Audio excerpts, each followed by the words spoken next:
I'm divorcing a parasite who can't even do housework. And I'm demanding $60,000 in compensation. It seems I was the only one who thought I had a happy married life after marrying Robert, whom I met at a local event. He cheated on me with a new woman at work, and didn't even contact me when I was hospitalized with an injury. Even when I was hospitalized with a major injury, having both legs amputated, I felt so helpless. I can't believe he was getting along well with his mistress during this time.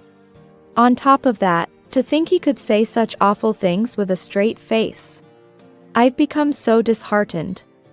Yes. I decided to silently withdraw. Then, when I was focusing on my main job, an opportunity for revenge came my way. He can only enjoy his time with his mistress for now. He should be prepared. People who can hurt others without remorse deserve appropriate responses. I'm Mary Gordon, and I'll be 35 this year. Since graduating from college, I've been helping with the family business and working part-time at an office. When I first started working part-time right after college, some people looked at me strangely, but I've gotten used to those reactions. While learning about the family business, I also took my parents' advice to gain experience in other jobs. I don't even need to explain why I work this way. People say things like, "You're young, you should work as a full-time employee." But everyone has their own circumstances, so I wish they'd just leave me alone. Lately, I've gotten used to the family business and have been entrusted with most of the work. Being an only daughter, I think I need to be able to handle the business on my own eventually. So I'm training hard now. I met my current husband, Robert, at an event organized by local businesses.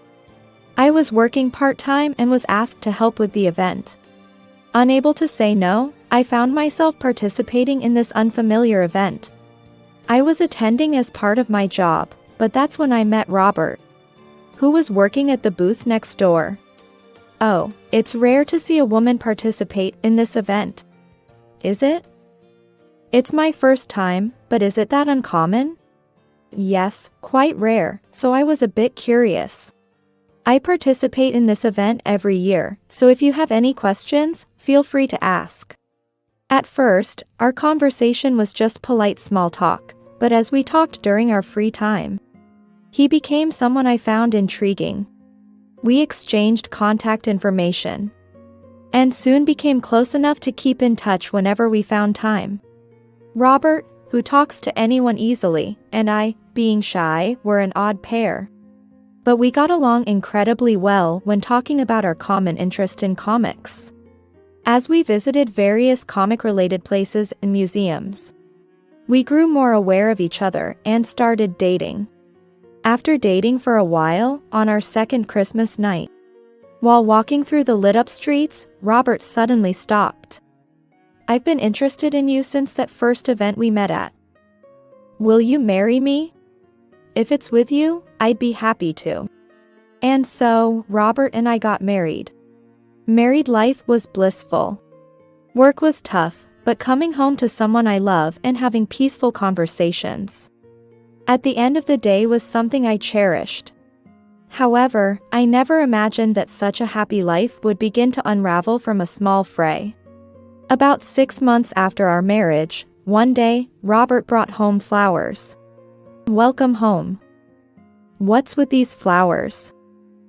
"I got them from someone at work. They said to decorate the house I live in with my wife." "Do we have a vase for them?"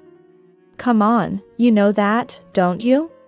It's a waste if we can't properly display these beautiful flowers." Saying so, he went into the bedroom. The flowers Robert brought home were yellow roses. It's rare to give flowers, especially yellow roses, for no special reason. As I wondered about this after Robert left, I decided to decorate them in a vase I found at home. The next day, Robert came home with a small box. It's from the same female colleague who gave me the flowers, a wedding gift for us. What could it be? A vase? The small box I received was labeled a vase. It must be a vase. Maybe she thought it'd be handy since we don't have one. I put the yellow roses you brought yesterday in a jar I found. And placed it at the entrance. Oh, thank you. I was concerned by his slightly flustered expression. We already had the flowers in a vase. And why a wedding gift now, after half a year of marriage? Yellow roses are a rare variety not often seen in stores. It seemed too coincidental. Curious, I looked up the meaning of yellow roses and found it was "please break up." I decided it must be a coincidence and that I was overthinking it. Flower meanings aren't that common these days, it's just a coincidence. The flower isn't to blame, I'll just nicely display what I've received. So we also received a vase. Thinking it rude not to use the vase we received, I took it out of the box and removed the cushioning material. It was just a normal small vase in a box. As I was about to take out the vase, I suddenly felt pain. Ouch. When I pulled back my hand, I saw a crack in the glass. Despite being carefully wrapped in cushioning material, the unnatural crack was concerning. I had a bad feeling and decided to ask Robert about it. Hey, about the vase we received the other day. Did you drop it before bringing it home? Of course not. I wouldn't carelessly handle a gift like that. From his expression and demeanor, I was convinced he was telling the truth. Indeed, when he handed it to me at home, he was very careful, as if he were giving me a treasure. Is that so? It seemed to be cracked. Right, I need to water the flowers. No, don't dodge the question. What kind of person gave you those presents? Robert, scratching his head with an annoyed expression, answered. She's a new office worker who recently joined. Why does that matter to you? Well, it's not just curiosity. Then what? Whatever gifts I receive shouldn't concern you, right? Are you in a position to meddle in everything? From that day on, Robert's tone became much harsher. Whenever he spoke, it was full of sarcasm and it made me feel terrible. He would immediately blame me for anything, forcing me to live cautiously. Always trying to avoid his accusations.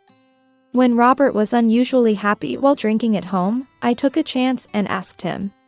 Hey, about the roses and vase from the other day. I was thinking of returning the favor. What do you think would be good? Should I just choose something myself, if it's not too much trouble? No need for unnecessary things. It's a gift I received. So it would be rude not to choose myself. But I'm saying you don't need to butt in. You really don't get it. His attitude, the meaning of the flower, "please break up," and his unusual refusal of my offer to choose something in return, all of it was suspicious. Maybe it was a woman's intuition, but I decided to hire a detective for a covert investigation. The detective was highly competent, and I soon had the investigation results in hand. Seeing the results, I was unsure what to do next. I still had feelings for Robert, but I was also uncertain if I could trust him in the future. Above all, I was paralyzed by the harsh reality I had to face so soon after our marriage. Entangled in these problems, I decided to wait and see for a bit. I didn't need to act on the investigation results immediately. They could be my trump card when the time comes. So, I stored the results away. Hoping it was just a momentary lapse, I returned to my daily life with Robert. Whether that was the right or wrong decision, I didn't know. That day, I had been out at work. One day, my boss asked me to retrieve some documents from the warehouse. They were old, apparently located deep inside the warehouse. While searching for the requested documents in the dark warehouse, I accidentally caught my foot on a ladder. Unfortunately, I got tangled up in piled up documents and containers. And they came crashing down on me with tremendous force. Unable to get out of the way, I ended up buried under a mountain of documents and containers. I was found by someone from another department who happened to have business in the warehouse and was rushed to the hospital. It seemed I had lost consciousness under the containers and didn't have the memory of it. When I woke up, the doctor immediately told me something devastating. Apparently, the way the containers fell caused severe injuries, and I had to have both of my legs amputated. Unable to accept this reality immediately after waking up, I could do nothing but stay in my hospital room. What could I do now, without my legs? What concerned me most, though, was Robert. It hadn't been long since we got married, and there was still unresolved tension between us due to the recent incidents. With the gift of roses and a vase, we had lived without major issues since our marriage, so it gnawed at my mind. During my hospital stay, my colleagues took turns visiting me. I felt terrible for worrying them, especially given their busy schedules. For their sake, who had shown me so much concern, I felt the need to recover and be discharged from the hospital as soon as possible. In between rehabilitation sessions, I tried contacting Robert several times, but he didn't answer his phone. Worried that he might not be eating properly in my absence, I sent him messages. But days passed without even a read receipt. My colleagues said they had informed my family about the accident, so he should be aware that I was hospitalized. While I was truly grateful for the visits from my colleagues, there were times when I felt very lonely and wished Robert was there. Not having him by my side when I needed him was more painful than I could have imagined. However, I couldn't afford to wallow in self-pity forever. Once discharged, I would return to my normal life. So I had no choice but to focus intensely on my rehabilitation, even with prosthetic legs. In the end, I received no contact from Robert until the day before my discharge. The day before my discharge, when I finally informed him that I would be leaving the hospital, he sent a one-word message, "Oh." Probably, he meant okay. As I muttered, "What does "oh" even mean?" to myself, I could do nothing but stare at the screen. In the end, I had a particularly close colleague from work pick me up and help me with my discharge. Returning to my regular life after a long hospital stay was harder than I had anticipated. Working with unfamiliar prosthetic legs was physically demanding. Fortunately, my job was desk work, so the accident didn't prevent me from working. But it was still challenging. What bothered me most was that I hadn't seen Robert even after returning home. He must have known about my discharge since he responded to my message the day before. My discharge was on a weekday, so maybe he had unavoidable work. But why hadn't I seen him at home for several days after my discharge? Was he coming home late at night after I went to bed and leaving before I woke up? However, there were no signs that anyone else had been in the house. While he had been busy with work and coming home late in the past, his complete absence for several days was unsettling. I hoped nothing strange or accidental had happened to him. While I was sitting in the living room looking at my phone with these thoughts, I heard the door open. Turning around, I saw Robert standing at the door with a large duffel bag in hand. Noticing me, he showed a brief hint of recognition but then tried to leave the room. Wait a minute. Where have you been all this time? Stop nagging. It's none of your business. How can it not be my business? You haven't contacted me at all, and you haven't been home for days. Of course, I'm worried. Enough. It's exactly this kind of nagging that's so annoying. Shouting, he threw the duffel bag he was holding onto the floor with a thud. Being with you never leads to anything good. You always do unnecessary things. Unnecessary things like, I'm busy with work, and then you go and get injured. On top of that, your company people tell me to go to the hospital. Such unnecessary meddling. How could you say that? Thanks to that, a deal that was about to be finalized is now ruined. A contract worth $100,000, gone because you got injured. As I was about to ask how my injury could possibly cause a contract to be lost, Robert slammed his hand on the nearby dining table. Anyway, being with a jinx like you, I'll end up unlucky too. Take responsibility and let's get a divorce. That's too much. Why all of a sudden? Without answering my question, Robert took a piece of paper from his duffel bag and thrust it in front of me. I'm divorcing a parasite who can't even do housework. And I'm demanding $60,000 in compensation. Divorce? Compensation. Right? It's compensation for the mental distress you've caused me. And for interfering with my work. Could there really be such a thing? Robert, who was speaking about this unbelievable matter with a serious face. Was he really the man I once loved? As I struggled to respond, he moved closer. Your only response should be yes. I won't listen to anything else. Yes. With no energy left to cry, I could only receive the divorce papers Robert handed to me. And you submit the divorce papers. I'm too busy. I quickly submitted the divorce papers and became single again. There's no time to stop for such matters, as big things are coming up at work. I hurriedly packed my belongings and left the house we lived in together. When leaving the house, I took my time getting ready. Maybe I was hoping Robert would change his mind. However, my hopes were in vain, as Robert clicked his tongue and glared at me. Hurry up and leave. You have no place here anymore. Robert snatched the half-packed bag and threw it at the entrance. I never expected our life together to end so quickly, but it couldn't be helped. Perhaps it was for the best, as I never fully grasped how selfish Robert was. In the end, Robert never really cared about me. I thought his gaze was on me, but it was probably always on his mistress far away. I'm frustrated with myself for not realizing something so obvious. But no amount of anger can turn back time.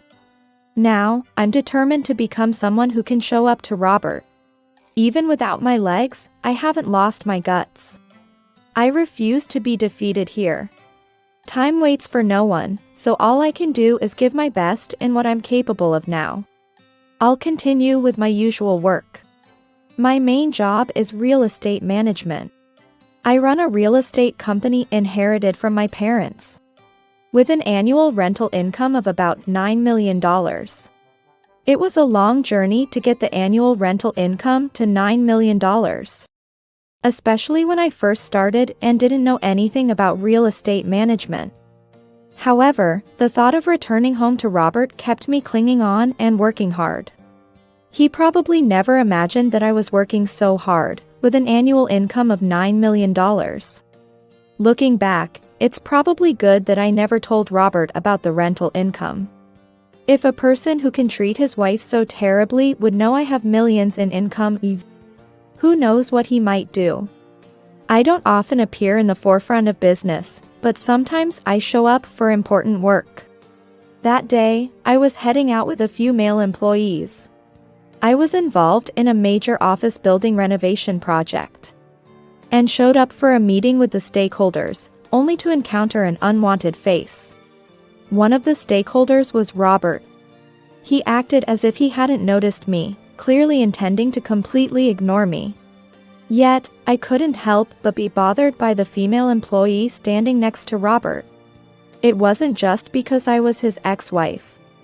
Their behavior was too conspicuous for a professional setting. I noticed them talking intimately among the many employees and decided to confront them boldly. I'm pleased to be working together. You're the one who sent the flowers recently, right? The woman, talking amiably with Robert, turned to me and smiled. Yes. Did you enjoy the yellow roses? I hadn't mentioned yellow roses. Yellow roses are rare, and the way she casually mentioned them made it clear she was the one. Her smile was as radiant as a rose, but her eyes felt like a murky swamp. hiding inscrutable thoughts and schemes. This was no ordinary affair. To send such a declaration of war to a married woman was not normal. Bingo. It was she who sent the yellow roses and the broken vase, claiming it was a wedding gift. Yes, very much.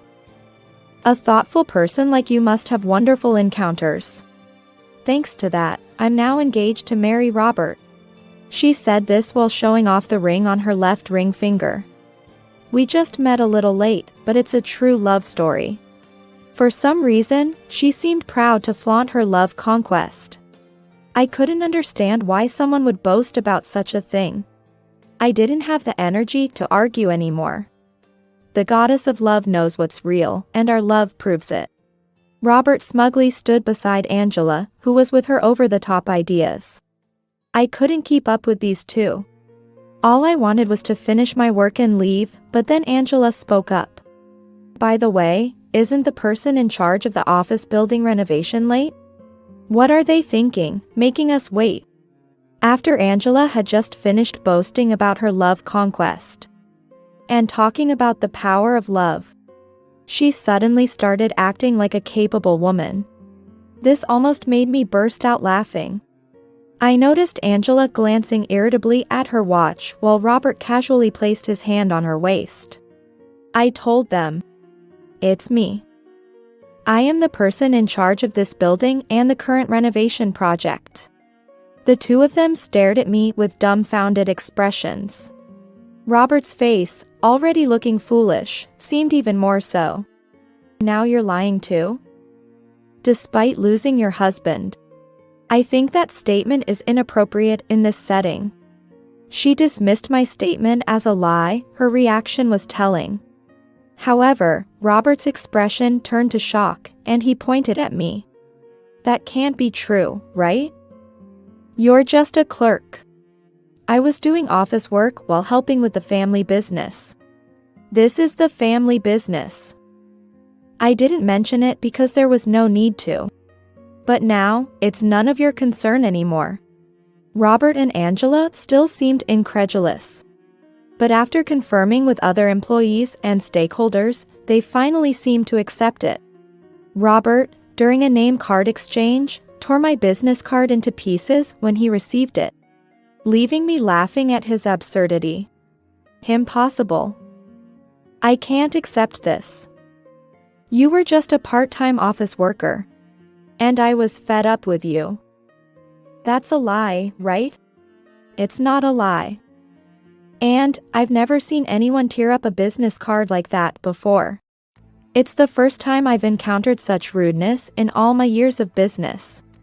The office building renovation meeting proceeded on time. But the couple's faces looked quite bad throughout.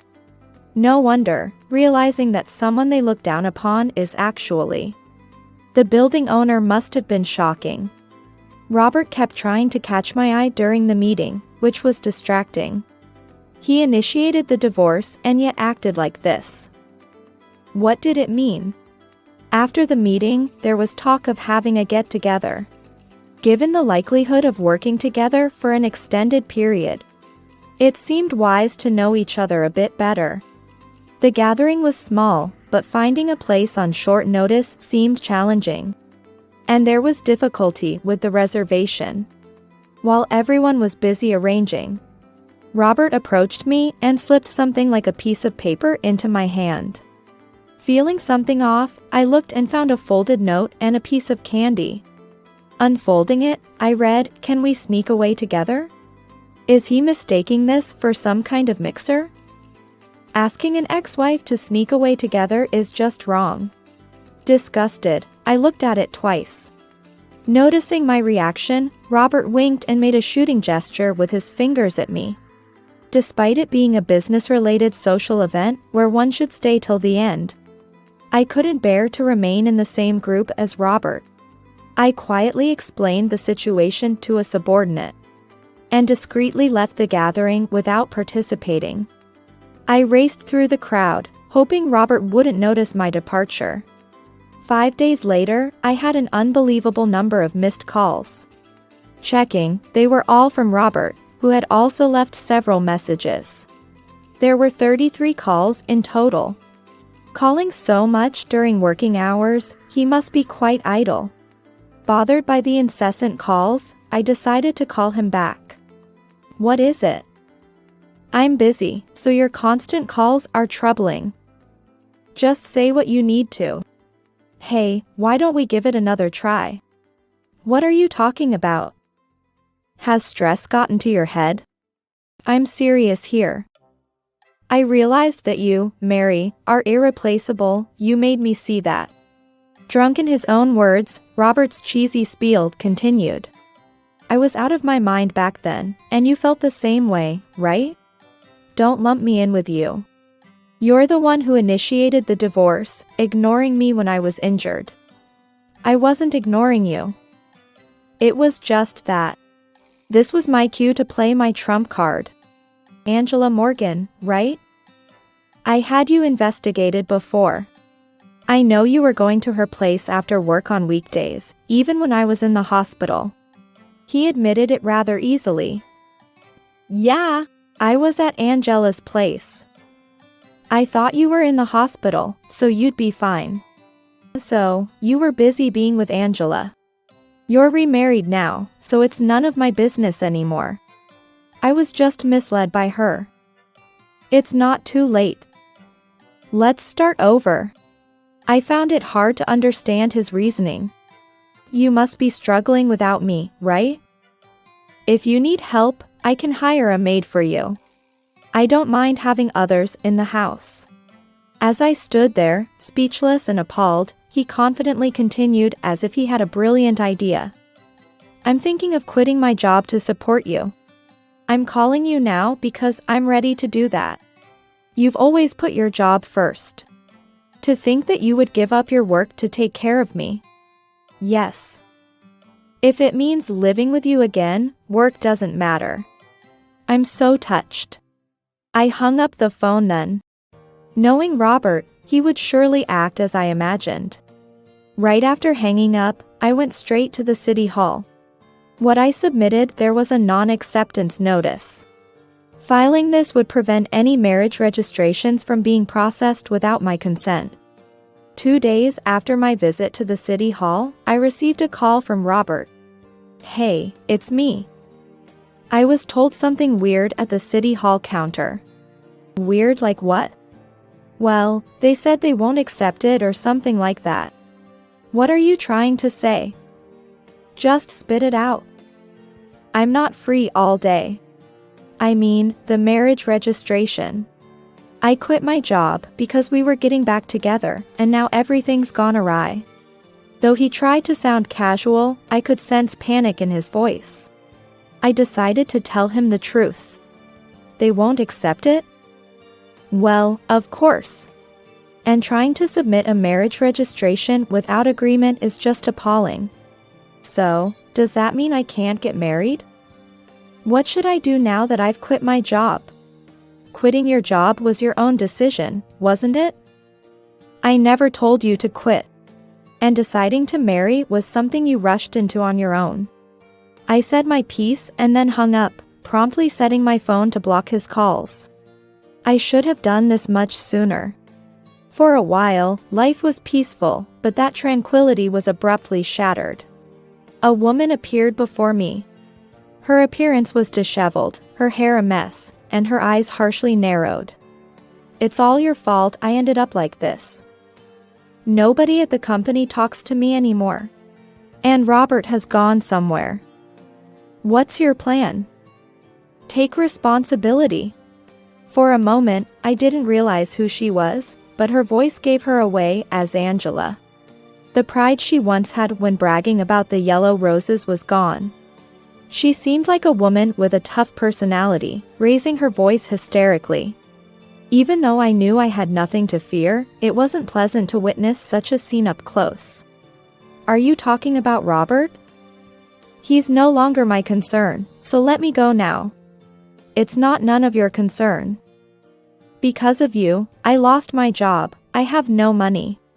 You really are a jinx. It was then I realized something.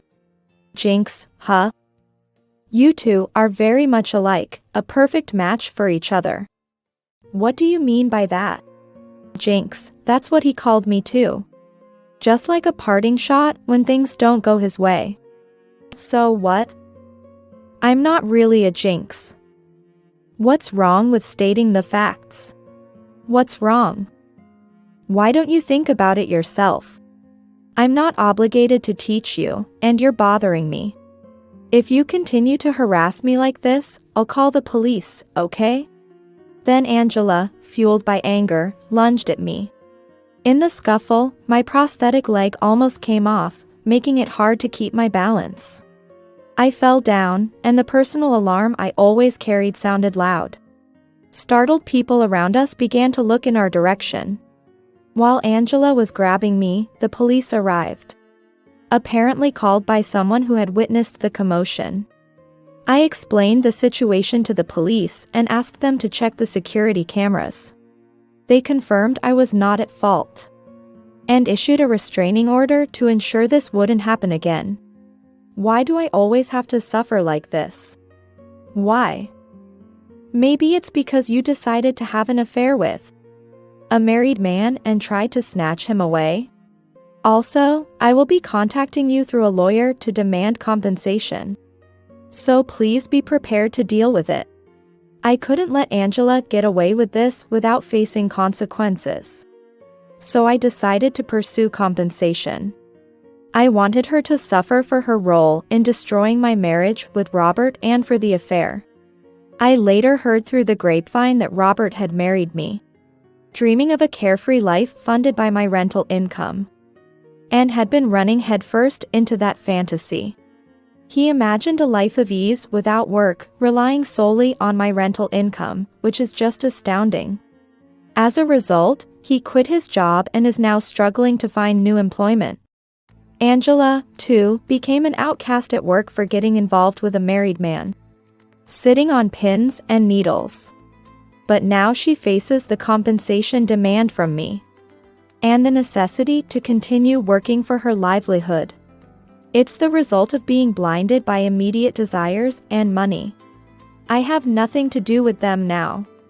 As adults, they should control their emotions and act responsibly. I, on the other hand, am riding the wave with my real estate business, living off the rental income. Living off rental income might sound appealing, but in reality, it involves a lot of hard work. These are all high-stakes tasks, and I'm always under stress. With no break from the tension, it's honestly quite exhausting. To make a change, even a small one, in my life, I decided to get a pet. I had heard that pets could be therapeutic, and I truly feel it's true.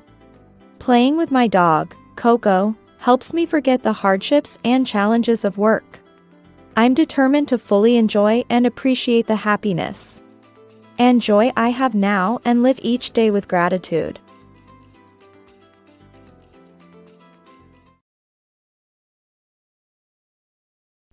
My name is Rebecca, and I am a 33-year-old part-time clerk living with my husband, Jason. He is a doctor who seems busy every day, but on his days off, he also does volunteer work and hardly ever spends time at home. Still, he appears to be living a fulfilling life, never looking tired and always energetic. The way my husband and I met was through volunteering together. I think he is very admirable. Originally, my father was also a member of the volunteer organization that my husband attends, and my father told me about its activities. This organization supports children with intractable diseases, and my father, who ran his own business, was a donor. I am grateful to your father.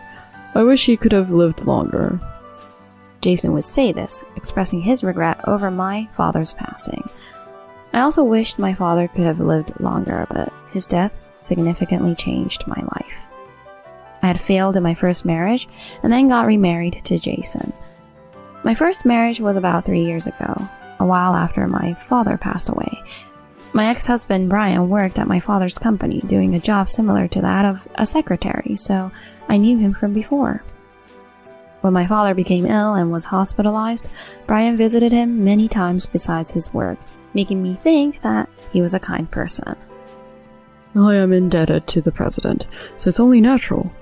If you have any troubles, please feel free to tell me. I was happy to hear Brian say that.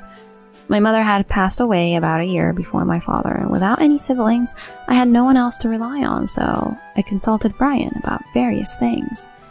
Despite hoping for my father's recovery with Brian's help, my father passed away after a short while. I was so shocked by my father's death that I couldn't think of anything, but the people from my father's company conducted the funeral. My father's company was well managed by its executives, and a successor had already been decided, so it continued its operations without any problems. Brian comforted me while I grieved, allowing me to recover somehow. I had come to rely completely on Brian, and about half a year after my father's death, Brian proposed to me, and I decided to marry him. From now on, I will support you. Initially, Brian, who had talked like this, began to change his attitude gradually after we started living together. Didn't you inherit anything from your deceased father? As we settled into married life, Brian became preoccupied with my father's inheritance. In fact, I inherited only a small amount of cash. The inheritance from my father was carried out according to the will, so there's no mistake. He always said, "Do not count on your parents' inheritance," so I wasn't expecting anything. However, Brian was not convinced by the reason why my father left me hardly any inheritance. The company was performing very well, so your father, the president, must have had a considerable fortune. Did you inherit a large sum of money in secret from me? Seeing Brian scream violently like this scared me. No matter how much I explained, Brian always had his doubts. Did you receive the inheritance through somewhere else? Did you take some action in advance? Brian started his baseless speculations and began investigating me and my father. Watching Brian obsess over my inheritance made me think that, in the end, he was after my father's fortune. Just after we got married, Brian gradually stopped coming home, and I lost track of why we married in the first place. Eventually, Brian saw the will through my father's lawyer and found out that most of my father's estate was donated to the volunteer organization, which made him angry. Why would he donate to a volunteer organization instead of leaving the fortune to you, his own daughter? Is he out of his mind? Seeing Brian regret not receiving any money as if it was his own loss, I was disappointed to realize that marrying me was indeed for the purpose of inheriting my father's wealth. I had known in advance about my father's decision to donate his assets to the volunteer organization. I chose not to tell Brian about the donation because I thought he would persistently ask why such a decision was made. Seeing Brian angrily react to the donation of my father's assets, I couldn't help but get angry as well. It's my father's assets, so you have no right to complain. Don't call him crazy. As I spoke with frustration, Brian retorted with a look of regret on his face. I shouldn't have married someone poor like you. I was completely deceived by you, who only works part-time. Brian then left the house. He had pegged me as a poor person just because I had only received a small inheritance from my father. Indeed, I was a part-time clerk, but I had enough money that I didn't need to work too much. My father knew this, which is why he donated his property instead of leaving the inheritance to me. I thought about divorcing Brian, but he didn't come home, and my calls to him went unanswered. Having not even been married for a year, thinking about divorcing so soon made me regret not getting to know my partner better before getting married to him. After a while, Brian returned and brought up the idea of divorce himself. You might not have noticed because you're so oblivious, but I've been cheating on you the whole time. I'm going to divorce you and marry my affair partner, so sign the divorce papers quickly. I was appalled by how Brian boasted about his affair, but I realized I could demand compensation thanks to his stupid confession. As Brian pointed out, I hadn't noticed the affair, so without his confession, I might not have been able to claim any compensation. I was planning to leave you too, so this works out. Since you've been cheating, you'll have to pay a decent amount in compensation. Brian foolishly hadn't expected to be asked for compensation and suddenly panicked. I'm not going to pay any compensation. There's no point in being married to you if I don't get any inheritance and have to pay alimony on top of that. Since Brian refused to pay compensation, I hired a lawyer to ensure he paid what was due. After we divorced, executives from my father's company came to the first anniversary of his death and told me about Brian's life afterward. Brian had quickly remarried his affair partner and left the company. When he was married to me, the daughter of the former president, he had been arrogant at the party and was hated by his colleagues. Rumors suggest his new partner is also wealthy, and he quit his job, possibly because he no longer needed to work. I regretted marrying such a terrible man, but was relieved to have ended things quickly. At that first anniversary, people from the volunteer organization that received the donation also came, and that was when I first met my current husband, Jason. We will use the money donated by your father wisely. I had participated in volunteer activities when my father was alive, but had never met Jason until then. As I continued to volunteer in place of my father, I coincidentally always ended up working with Jason, and we grew closer. My husband, who works as a doctor, was very passionate about volunteering, and I was moved by his dedication. He became a doctor to help children with the same disease that took his younger brother at a young age. My mother also suffered from a rare disease, and she passed away without any progress in medication development, which had initially motivated my father's dedication to volunteering. Having had a terrible experience with Brian and deciding never to marry again, I was drawn to Jason as we talked during volunteering. Unlike Brian, who was only interested in money, Jason, who wanted to help people suffering from diseases, was truly admirable. Jason also seemed interested in me, as I was passionate about volunteering, and we started dating. As we both began to consider marriage, Jason shared his dream with me. I want to start a fund to develop treatments for rare diseases. To do this, we need to raise more awareness.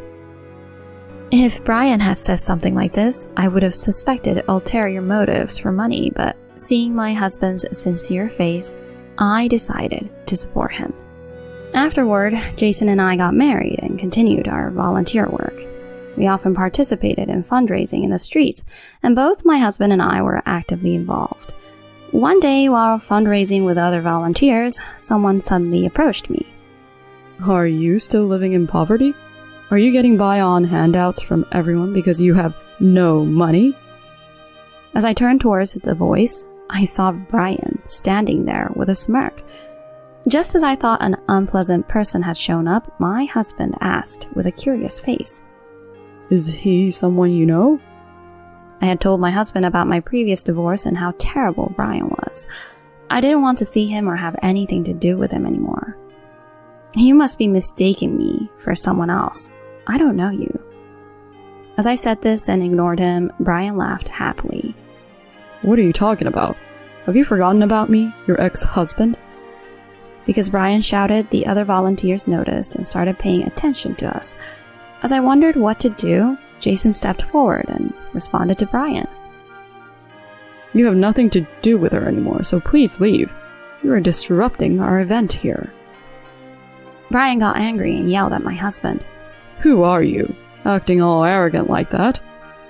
When my husband mentioned that he was married to me, Brian laughed. So you married this poor lady, huh? You must be poor too, then. Angry at Brian looking down on my husband, I told him that Jason was a doctor. Brian, not expecting that I had remarried a doctor, looked frustrated. So you remarried a doctor to escape from poverty, huh? You played your cards right. Brian himself had married me for my father's inheritance, and finding out there wasn't any, quickly divorced me to remarry someone wealthy. Because Brian was shouting, people began to gather around us. My husband and I moved a bit away so as not to cause further disturbance to the fundraising event. Thinking we were running away, Brian followed us. Hey, don't run away, I'm just telling the truth. Jason replied in a low voice, smiling maliciously as Brian followed. Rebecca is not poor. If you keep saying these terrible things, we will sue you for defamation. Brian quieted down for a moment when my husband mentioned suing, but then he started shouting again. Go ahead and sue. I haven't said anything wrong. As we were troubled by what Brian said, the head of the volunteer organization approached Brian. You don't know anything, do you? Rebecca is actually very wealthy. Brian didn't believe the story, so the head asked me if he could explain my situation to Brian. Can I tell him about the donation you're making to our organization? Not wanting to make a bigger scene, I silently nodded. Rebecca is planning to donate $10 million to our organization. Someone like that can't be poor. Hearing this, Brian didn't seem to take the large amount seriously. That's impossible. There's no way someone who only works part-time could have such a vast fortune.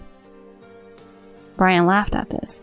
Seeing Brian's ignorance, the head and my husband stared at him seriously, making Brian gradually believe the story might be true. Maybe, just maybe, Rebecca inherited $10 million behind my back. The story about donating the inheritance was a lie, wasn't it? I began to explain and correct what Brian had said. No, I earned that money from stock trading. I have $10 million. Even after I told him about earning $10 million through stock trading, Brian didn't believe it. My father didn't leave me an inheritance because he knew I earned enough. I had only discussed the $10 million asset with my father, and I didn't tell Brian when we were married.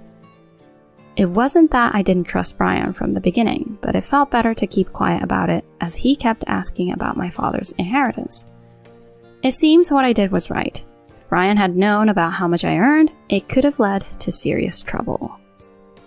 Now that you know Rebecca isn't poor, please leave. Despite my husband's request, Brian showed no sign of leaving. Half of that $10 million is mine. We didn't divide our assets when we divorced, but aren't you supposed to split everything in half? I was appalled that Brian was bringing up the division of assets from our divorce now. The $10 million I made from stocks was before I married you, so it's not subject to division. After I explained this to Brian, he looked frustrated. If you had such a large sum of money, you should have told me. I wouldn't have divorced you. Brian's frustration seemed to grow as he clenched his teeth tightly. Eventually, he even started to cry out of sheer frustration. Damn it, you tricked me again. Brian fell to the ground, flailing his arms and legs like a child, throwing a tantrum. Overwhelmed by his frustration, Brian began to cry, even with many people around. Embarrassed to be associated with him, we decided to call off the day's fundraising and go home, but Brian remained on the ground. Even as Jason urged Brian to go home to avoid causing any more trouble, he refused to stop. I then spoke to Brian in his embarrassing state. If you keep acting like that, your wife will laugh at you. Hearing my words, Brian suddenly stopped crying. She took all my money and ran away. Shocked by his revelation, it seemed Brian was deceived by his current wife, who ran off with his assets. The story about her being wealthy was a lie, and her parents were in on the scheme, tricking Brian. Brian had all his savings taken and was left with a huge debt. He filed a police report, but they haven't been caught yet. It's your fault for marrying for money. It's tough, but you need to sort it out yourself. Though I felt sorry for Brian, he was responsible for not realizing he was being deceived. It was odd for a wealthy girl to make Brian take on debt, so he should have realized it sooner. To avoid any further demands for money, we left Brian behind and went home. Brian kept contacting me, wanting to meet, so my husband firmly warned him. If you call again, we'll report you to the police. Rebecca doesn't want to meet you. Thinking he might be reported to the police, Brian stopped contacting us. When I first acquired a significant sum, I thought about shopping and traveling abroad. However, my father's advice, You can spend it on whatever you want, but please also use some of it for the good of the world, inspired me to donate a portion to charity. Seeing my father and Jason's dedication to volunteer work changed my mind. Even without the money from stocks, my husband's salary as a doctor was enough for us, so I decided to donate all of it to help patients suffering from rare diseases, like what my mother went through as well as Jason's brother. Thinking I never made money from stock trading in the first place would be fine, as having a lot of money like that only attracts bad people like Brian. After donating the money and feeling relieved, we found out I was pregnant, which delighted my husband. Seeing the mothers of children with rare diseases made me realize how challenging it is, but becoming a mother myself gave me a deeper understanding. My husband and I plan to continue volunteering, hoping to make even a small difference. I want to raise our child so that our child will also be proud of our efforts.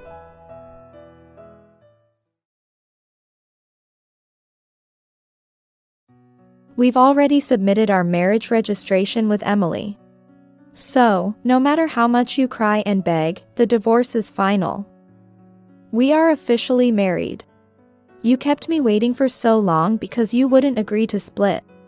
Emily, perhaps thinking of the time she was made to wait, glares at me with an unpleasant expression. I've been thinking about how to part ways without hurting you too much. Fortunately, your collapse gave me a good reason. Robin is really kind. But because of that, I had to wait for a long time, which really pisses me off. Both of them are making such selfish claims to me. A divorce from someone who can neither do household chores nor work properly. And I'll be asking for a property division. There's a lot I want to say. But it would be useless to argue with people who brazenly say such outrageous things. With that thought, I decided to accept the divorce. Understood. However, 7 days later, Robin called me, crying. My name is Julia Kirkland. 27 years old. I work at a branch of a real estate company. I got married 2 years ago, and now I live with my husband, Robin. Before that, I lived with my mother. My parents divorced when I was young, but my father paid child support properly. And my mother was independent, so we never struggled financially. I was also doted on by grandparents from both sides. For events like birthdays, as well as entrance ceremonies and graduation ceremonies. Each of them celebrated with me. And it's fair to say that I grew up without lacking for love in any aspect. Now, my mother lives about a 10-minute walk from our house. And we manage to grab lunch or tea together amidst our busy schedules. I also keep in relatively frequent contact with my grandparents. The person I meet the least is my father. However, I don't believe he's cold or neglectful towards me, rather. It seems he's being considerate towards my mother. We do keep in touch, and it almost feels like he's a father on a business trip. Despite having grown up without material wants. The consciousness of being a child from a divorced family lingers somewhere in my heart. And I've always harbored a longing for a family where both parents are together. Perhaps that's why I had such a strong desire not to divorce. As a result, I ended up in a painful marriage. I started dating Robin when he came to the branch I worked at looking for a new place to live. And I was assigned to assist him. His contract for the room he had been living in since his student days was ending. I'm living in a dorm room with no bath and a shared toilet. My salary has gone up a bit, so I'm thinking of moving to a slightly better place. After showing him a considerable number of properties based on such requests, we found ourselves talking about various topics during the moves, discovering shared interests, which brought us closer. Would you mind if we exchanged accounts? While it's not ideal to exchange personal contact information with a client, I too wanted to talk more, so I ended up giving him my email address. As a result, we started dating and eventually got engaged. The lease renewal for the room you found for me is coming up. So, I was thinking, why not move to a place where we can live together? Could you look for it again? That was Robin's way of proposing.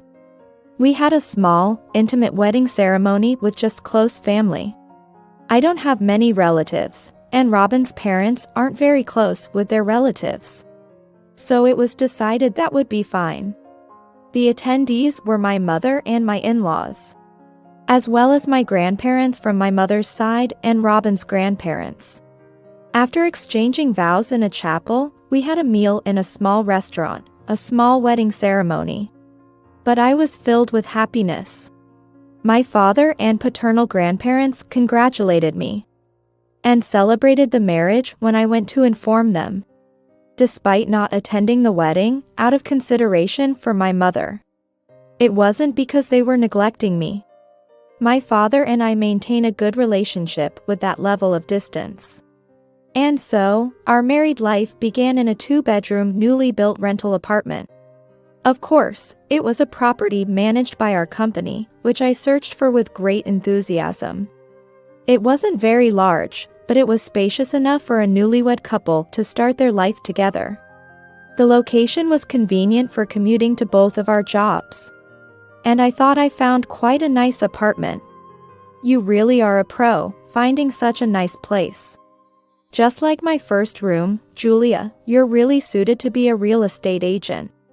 Robin was satisfied with the room, and I felt fulfilled in both my work and personal life. Our newlywed life started off happy. We agreed to share household chores. But due to Robin's job in sales often keeping him out late, and me usually being able to come home by the regular time, I ended up handling most of the household duties. When Robin came home late at night, he was usually drunk. I had to drink because of socializing. It's tough because I'm not that good with alcohol. I understand. Just don't overdo it, okay? I know, sorry for making you worry. Robin would say this and hug me tightly. It was truly a time befitting a newlywed couple. However, about half a year later, Robin's attitude began to change. You might think half a year is still within the honeymoon phase. But as if the period of intense closeness had ended, he flipped his attitude and began to belittle my job. You're back already? Must be nice, working as a receptionist at a real estate office. Do you ever have to do overtime?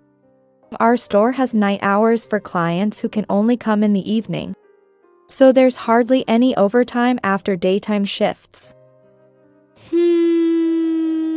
Sounds pretty easy. Why don't you work at night too? Since it's an easy job, a little more time won't make much difference, right? I don't want to be the only one you rely on for income. Let me clarify that both of us work. We share household expenses. And there's no truth to the notion that I'm relying solely on Robin's income. How many hours did you work today? Just moving around a bit when someone comes into the store and then getting paid for it. Real estate must really be an easy job. However, Robin's remarks only worsened over time. It's not like that. I keep in touch with clients, negotiate with landlords, handle repair requests from residents, and do many other things. Enough. No matter what you say, it all comes down to a passive job, doesn't it? You're not trying to do anything new or innovative, are you? Robin kept demeaning my work. Why would you say such awful things? You weren't like this before. Huh, awful? Do you think I'm saying something awful? I think I'm just stating the obvious. Robin glared at me as he continued.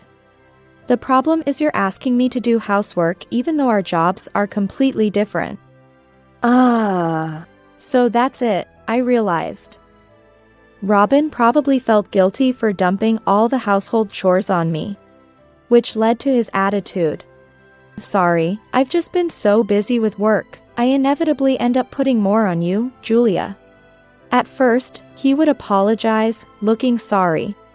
But now he acts as if it's natural for me to do everything, even leaving his laundry scattered on the floor. Could you at least put it in the laundry basket? Stop nagging. If you see it on the floor, just pick it up and put it in the basket yourself. It's something you can do instead of complaining to me. The situation became utterly hopeless. Although it was unpleasant, I silently took on the household chores, acknowledging that Robin was busier and I had more free time. I believed that once his work settled down, he would return to his old self. However, there was no sign of Robin changing back to the man I loved before we were married. By silently accepting the household chores, Robin grew increasingly arrogant. You're not doing much of a job anyway, right? So, keep the house clean. Even though Robin said I had more free time, I was still working. There were places I couldn't reach no matter how hard I tried. We had moved into a new apartment when we got married, and I tried my best to maintain its newness. But Robin would nitpick, looking for places I hadn't cleaned and accusing me of being lazy.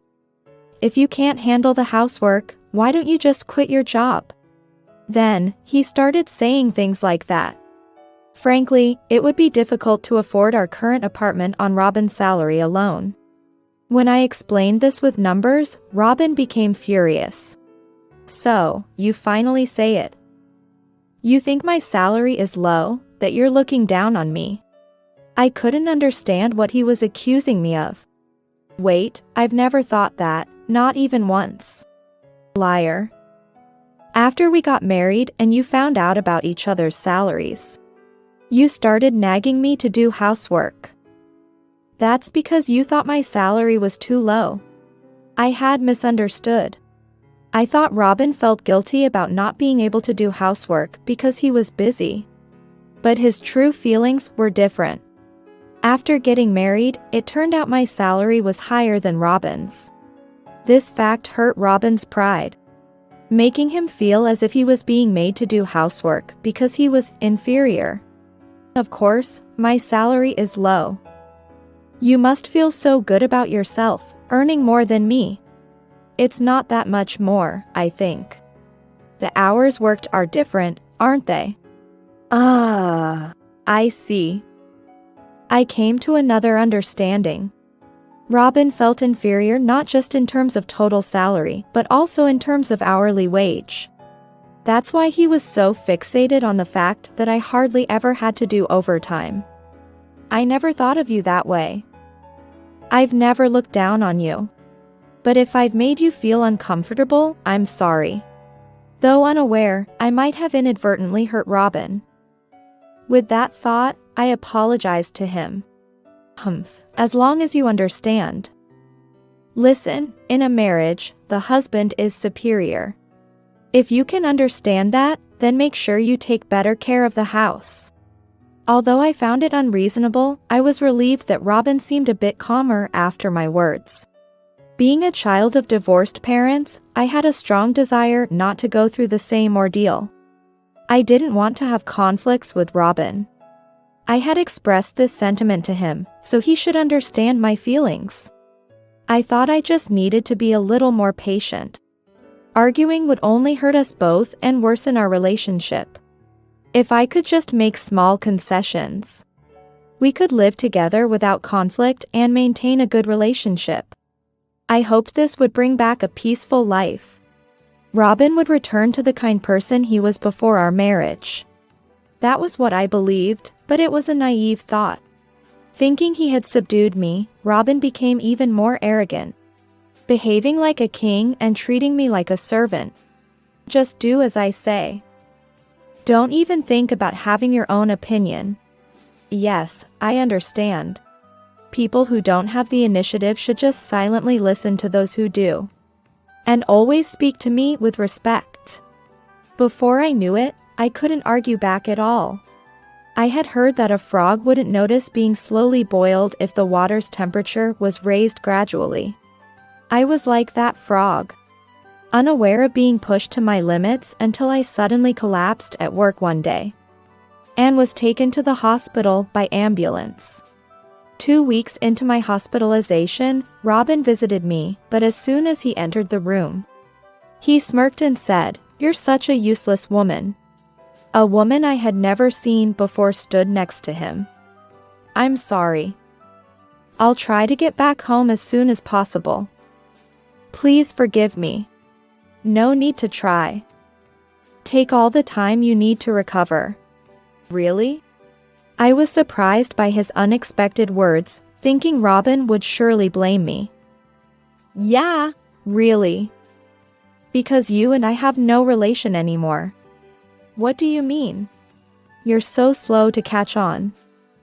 It means I'm divorcing you and marrying this woman, Emily." Robin pulled the woman named Emily close, and she leaned into him happily. Emily was a much older woman than Robin, with heavy makeup. Actually, we're already divorced. I haven't signed any divorce papers. You're useless and now sick. You have no value to me anymore. So, I've already filed the divorce papers. It seems he forged my signature and filed the divorce papers. That can't be legal. But it worked. Robin and the woman exchanged smug looks. And who is this person? My new wife. Nice to meet you, I'm Emily, Robin's wife. Well, the new wife. Emily said this with a triumphant air. We've already submitted our marriage registration with Emily. So, no matter how much you cry and beg, the divorce is final. We are officially married. You wouldn't agree to break up, making me wait for so long. Emily, perhaps thinking of the time she was made to wait, glares at me with an unpleasant expression. Waited? How many days are we talking about here? Days? It's not about the number of days, it's been a year. So, they've been involved for a year. You probably don't understand how precious 1 year is for a woman in her 30s. How old are you? I might look young, but I'm 38 years old. Emily says this proudly, her heavy makeup almost cracking into a smile. She looks her age, but mentioning that might cause trouble, so I decide to keep quiet. I was kind, so I was thinking about how to break up without hurting you too much. But then you collapsed, which gave me a good reason. Robin is really kind. But because of that, I had to wait for a long time, and it really pissed me off. They both make such selfish claims to me. Divorce from someone who can neither do household chores nor work. And I'll be asking for a property division. There's a lot I want to say. But it would be useless to argue with people who brazenly say such outrageous things. With that thought, I decided to accept the divorce. Understood. After I said that, the two of them left looking satisfied. It was like a storm. I muttered to myself and pulled out my smartphone from under the blanket. I had recorded the entire conversation. I can use this to expose Robin's wrongdoing. When I was hospitalized, it seems I was in a dangerous state in many ways. Following Robin's orders had made me unable to think for myself. I was always careful not to make Robin unhappy, did household chores to satisfy him, and worked to continue our life. I collapsed due to overwork. I hadn't been eating or resting, just continuously trying to please Robin, which apparently led to my sudden collapse. I remember being told by a colleague that I seemed to have lost weight. But I think I replied that I was dieting. I answered reflexively because my colleague looked worried. If Robin knew someone was concerned about me, he would be displeased. That's why I gave such an answer. What started as a small concession gradually became a surrender of my ground to Robin, pushing me to the edge of a cliff. I had no idea I was in such a state. I was really surprised. I thought you were living happily, my mother said, tears welling up in her eyes, when she rushed to the hospital. I still don't understand why I collapsed. That was the truth. I just wanted to live happily with Robin. But why did it come to this, even though I was just enduring a little? And Robin? Didn't he say anything when he heard you collapsed? He was such a kind person, what happened? I would like to know that myself. It's hard to explain everything to my mother in a few words. For now, just rest. We'll think about what to do next later. I ended up staying in the hospital for a while. Thanks to the rest, both physically and mentally, the fog in my mind cleared. Why did I listen to Robin? Gradually, I was able to think for myself again, realizing it would be difficult to continue my marriage with Robin. That's when Robin and Emily came to visit me in the hospital. Robin seemed to think he could still manipulate me, but by that time, I had fully awakened. However, I decided to pretend I was still under his control to see how things would unfold. Quietly, from under the blanket, I turned on the recording function of my smartphone. Now, my smartphone contains evidence that Robin forged the divorce papers. I was sure that constituted some kind of crime. Upon checking, it turns out to be forgery of private documents, punishable by imprisonment for not less than 3 months and not more than 5 years. Often, sentences are described as X years of imprisonment or a fine of Y amount. But I read that this crime does not include a fine as a penalty. That means, unless given a suspended sentence, one has to serve time in prison. Somehow, a crime that carries only imprisonment and no option for a fine feels quite serious. So Robin did that to me. There's no need to hold back against such a villain. I made a call to someone from the smartphone I had in my hand. I was discharged from the hospital 5 days after Robin's visit but did not return to the house we lived in. Living in that house for 2 years, the first 6 months were happy. But then Robin gradually began to change, and by the time a year had passed, he had become a tyrant. Probably around the time he met Emily. What I couldn't understand was, if he wanted to divorce me and marry Emily, why did he need to control me like that? What exactly was Robin's goal in doing such things? But now, rather than pondering over these questions, I had something else to do. Now that I've regained my mental and physical health, I've decided to take my revenge. 2 days after I was discharged, or 7 days after Robin and Emily's visit to the hospital, Robin called me as I expected. "Julia, I'm so glad you picked up the phone. Where are you now? Why haven't you come home?" The nerve he had to say something so blatantly. I was speechless with astonishment. "I'm sorry. Who is this? Stop joking around. It's me, your husband, Robin. I don't have a husband. If Robin filed for divorce and married Emily, then he is Emily's husband. He's not my husband. You've divorced me and remarried Emily, haven't you? Then, you are Emily's husband, and we have nothing to do with each other. That's okay, I'll divorce Emily. Then we can remarry, so there's nothing to worry about." No one is worried, I was just stating the facts. I'm not worried. I have no intention of remarrying you. Please be happy with Emily. You're misunderstanding. I only love you. Robin began to cry over the phone. Did he think that crying would move my heart? I was being threatened.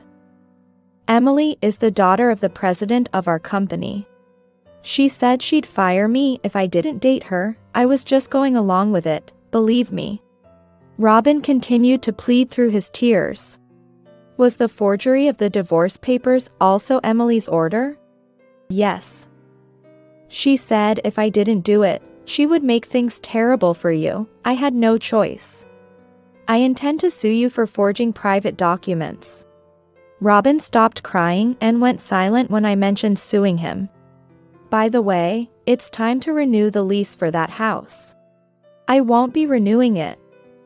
It's a good time for a change, with no house, no marriage, and no love wasted. Wait. I love you, listen to me. Unfortunately, our company will not be able to assist you with finding a new home. Please use another service. Goodbye. I hung up on Robin's cries and blocked his number. Robin hurried to contact me because he had learned the truth. That morning, he must have seen an article in the newspaper or a news segment on TV about my parents. President and spouse of Thompson Homes, remarried. My parents, who had divorced when I was young, remarried. Seeing a photo of me with them, Robin must have realized that I was the daughter of the president of Thompson Homes. My father, or more precisely his ancestors, were large landowners. and Thompson Homes was started based on the real estate they owned. Even now, there are houses and buildings all over the United States owned by our company, and managing them is the business of Thompson Homes. I work at one of its branches. My parents didn't hate each other when they separated. My mother, who was skilled with her hands, had started making jewelry as a hobby, which became popular and led her to start her own brand. This annoyed my paternal grandmother. Thompson Homes was my grandmother's company, into which my grandfather had married. Together, they had expanded it significantly. My grandmother had wanted my mother to help with the company alongside my father. So, it's perhaps natural that as my mother's brand grew, the relationship between her and my grandmother soured. As a result of various issues, my parents decided to separate. To say that marriage is just between two people doesn't cut it when Thompson Homes is such a large company, and my mother was deeply committed to her brand. They decided to separate to prevent any further strain on family relations from affecting the company's management. My mother took me and left the house, but my grandmother allowed it. Perhaps my grandmother wanted my father to remarry and have another child to be the heir. But despite her encouragement, he never remarried. The same went for my mother. Even after their separation, they continued to care for each other. That's why my mother kept the Thompson surname after the divorce. And I also had the Thompson surname before marrying Robin. Now, unknowingly divorced, I have returned to being a Thompson. Though my grandmother and mother had a strained relationship, my grandmother respected my mother's character and abilities and loved me as her son's child. She was a very fair and open-minded person. But considering the family's inherited wealth and the company, she couldn't accept my mother starting her own company. She wanted the whole family to face the same direction and continue protecting Thompson Homes together. My father, wanting the same, asked if I would work with them, given that I wasn't against the idea. I agreed, under the condition that I would join as an ordinary employee. So, very few people actually know that I am the president's daughter. My grandmother knew but never made a big deal out of it. I perfectly separated my personal life from business. But I secretly heard from my father that my grandmother was pleased I was learning the real estate business. The precarious situation I found myself in was partly due to my parents' divorce, which, upon hearing, made my grandmother reconsider many things. She came to my mother, apologized for being stubborn, and asked her to come back. That's how, after 25 years, my parents decided to remarry. Such an interesting story couldn't be ignored by the media. After my mother visited me in the hospital and told me about their decision, I said I wanted to join the interviews with my grandmother. Naturally, she was delighted to accept. Major newspapers, TV, and magazines came to interview us. And my story was also prominently featured. Naturally, this caught Robin's attention, as I had hoped. As planned, Robin learned that I was the daughter of Thompson Homes president and a wealthy landowner. His frantic, tearful phone call was the result of realizing the magnitude of what he had lost. I sued Robin for forging the divorce papers. Robin's lawyer sought a settlement, but I refused, resulting in Robin being prosecuted and given a suspended sentence. Of course, I also demanded compensation from Emily. And since she knew about the forged divorce papers, I sued her as an accomplice. Emily's lawyer also sought a settlement, but I refused that too, and Emily received a lighter, but still suspended, sentence compared to Robin. Robin and Emily's meeting was at the company's founding party. Emily had fallen for Robin at first sight, despite knowing he was married, and pressured him into a relationship. Robin was initially troubled by Emily's advances due to her being 10 years his senior and not his type. But he couldn't refuse her because she was the president's daughter, and ended up in a deep relationship with her. The president, too, had been troubled by Emily's inability to marry and turned a blind eye. He thought if Robin took her off his hands, a little money would solve any issues with Robin's wife. Robin confessed that initially, his behavior towards me stemmed from guilt over making me do almost all the housework despite his lower income. I wanted to believe that by speaking poorly of Julia, I was doing the right thing. I was happy to be pampered by Julia and was being spoiled. Looking back, I realize how childish I was. He said this while crying. But even if that were true, the fact remains that he deeply hurt me and pushed me to a point where I felt I had lost my heart. Initially, even if it was out of a desire to be spoiled, as Emily came into the picture, he probably thought that if I became ill, he could divorce me. So when I got sick, he hurriedly forged the divorce papers and filed for marriage with Emily. He thought that I, who had been like a puppet following his every word, would accept it without resistance. If Emily's involvement was discovered, the divorce would be his fault. He planned to make it seem like I was to blame for the divorce. At home, Robin treated me like a servant, while with Emily, he bided his time, juggling both relationships and waiting for an opportunity. I never intended to leave Julia, but Emily was so persistent, I couldn't break it off. I truly love only Julia. I was just waiting for Emily to give up. Robin desperately pleaded this to his lawyer, but of course, no one would take him seriously. Emily's father was furious and forced Emily and Robin to divorce.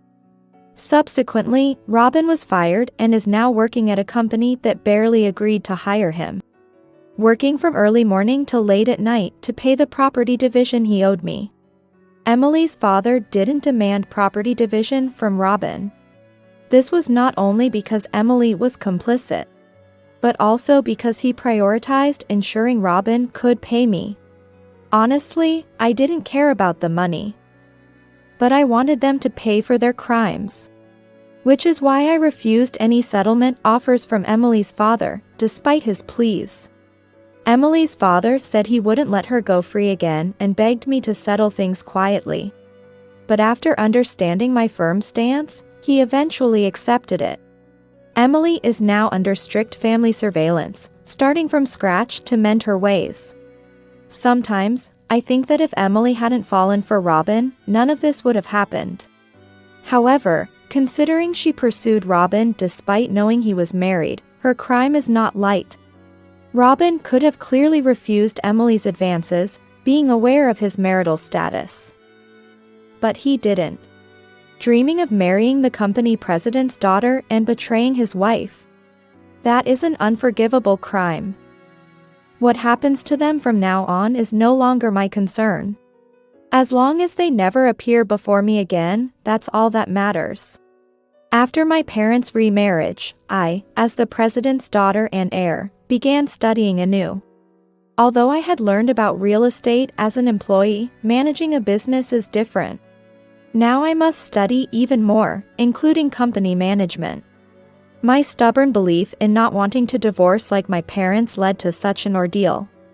It was my weakness. If I had been stronger and faced Robin properly, maybe things wouldn't have ended this way. Perhaps we could have remained a happy couple. It pains me to think this because I genuinely loved him. I married him out of true love. To have turned such a person into a criminal weighs heavily on me. There are moments when I feel I'm the one with the greater sin. But my mother and grandmother assured me otherwise. You shouldn't blame yourself. You didn't hurt anyone.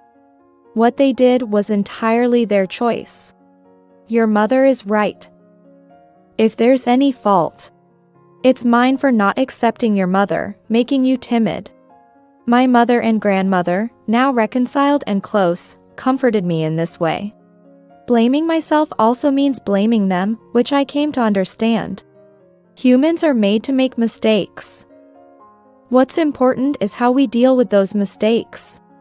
I'll meet someone I can love as much as I did Robin, I don't know. But I'll make sure not to repeat the same mistakes. Refusing to live a life where I don't love anyone again because of one failure. Even if I don't meet such a person, I want to live a life where I can walk straight and proud alone. I'm just starting to take those steps. I've sworn to myself to live a happy life, no matter what.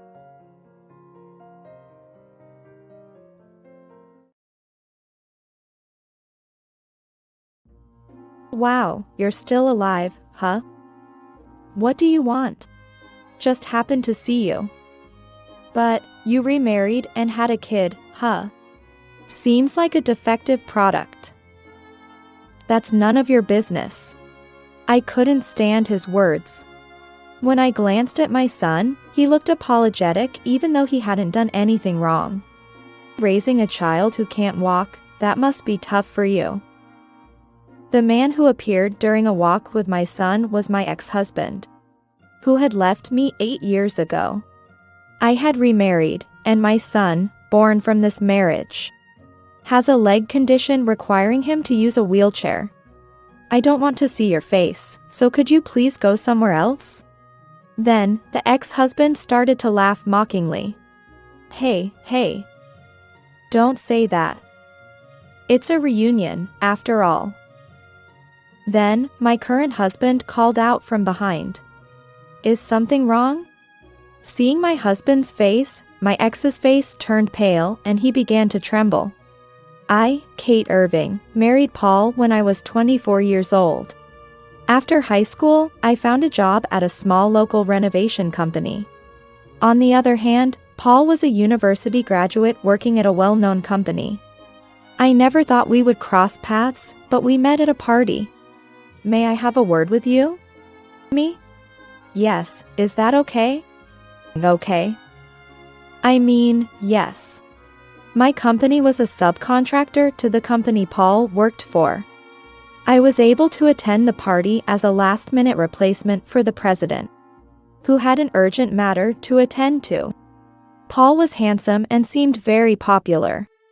I thought maybe he was misunderstanding something. Well, I'm just a stand-in here. I see. But that doesn't matter to me. What? Sorry. I actually fell in love at first sight. I was so surprised I couldn't speak. I had never been told something like that before. Then, a man called out from behind. Director Morrison. You seem troubled. No, this is... I apologize for my subordinate. He's excellent but a bit pushy. That's not true. Well, keep it moderate. With that, Director Morrison left. I never imagined that this encounter would lead to what happened later. I'm serious. Could I get your contact information? Oh. Yes. I gave him my contact information as he asked. Strangely, I didn't feel bad about it. Paul and I quickly grew closer after this meeting. Perhaps I was a bit carried away. Exactly 2 months after we met. I want you to be my girlfriend. I'm happy, but I felt the difference in our educational backgrounds, wondering if we really matched. However, Paul didn't care about such things. Thus, our relationship began, and we married when I was 24. How about we move to a new place? Or, building a house might be good. What? Isn't it too early for a house? Is that so? If Kate Irving says so, I'll wait. When you get married, you start to see things you didn't notice while dating. The first thing I noticed was our different attitudes towards money. Paul was excellent at his job and earned a significantly higher salary compared to his peers. Meanwhile, after working for nearly 8 years with a high school diploma, my salary was just about the same as a new graduate's. Haven't you been spending too much money lately? What are you talking about? Money is meant to be spent. That's easy to say, but... well, it's fine. After about half a year of marriage, Paul would laugh it off. But gradually he began to bring up our income and educational differences. and look down on me. Don't you always wear the same clothes? Huh? No, I don't. What I'm wearing now is just a different color. What? A different color? Come on, wear something better. People will look down on me, won't they? I just don't want to waste money. Then Paul sighed heavily. That's why it's no good. Maybe it's because you're just a high school grad. That has nothing to do with it, right? Yes, it does. High school grads earn less money. What's that supposed to mean? I'm a fast tracker in the company. Having a wife like that is troublesome. Paul began to boast about his excellence. There was no doubt he was competent. However, Paul's heart couldn't keep up with his abilities. His behavior towards me became increasingly harsh. Having a wife like you would be pitiful for any kids we might have. What are you talking about? Because if we had kids, half of the DNA would be from you. So, you're saying you don't want kids with me? Well, yes, that's about it. At this point, I couldn't even muster the energy to argue. In fact, I started to feel that I didn't want children with Paul either. We became like strangers living in the same space. Despite always criticizing what I do, he would get angry if I complained about anything he did. Paul started coming home late, claiming he had to work overtime. I have something important to tell you. He had a serious expression when he came back from work, which made me brace myself. I found someone better than you. Let's get a divorce. Huh? Does that mean you cheated? Well, yeah, I guess that's what it means. What is that supposed to mean? It just means we're not suited for each other. Of course, I'll pay you compensation. You want the money, right? He continued to mock me. The thought of being married to such a man made me feel pathetic. Fine. Let's get a divorce. Is that so? He smiled at me like never before. I had never felt so disgusted by someone. 3 weeks after he asked for a divorce, it was finalized. And I received the compensation without any issues. I thought, what should I do now? Feeling uncomfortable even though we were not working at the same company. But we're business partners, I decided to resign.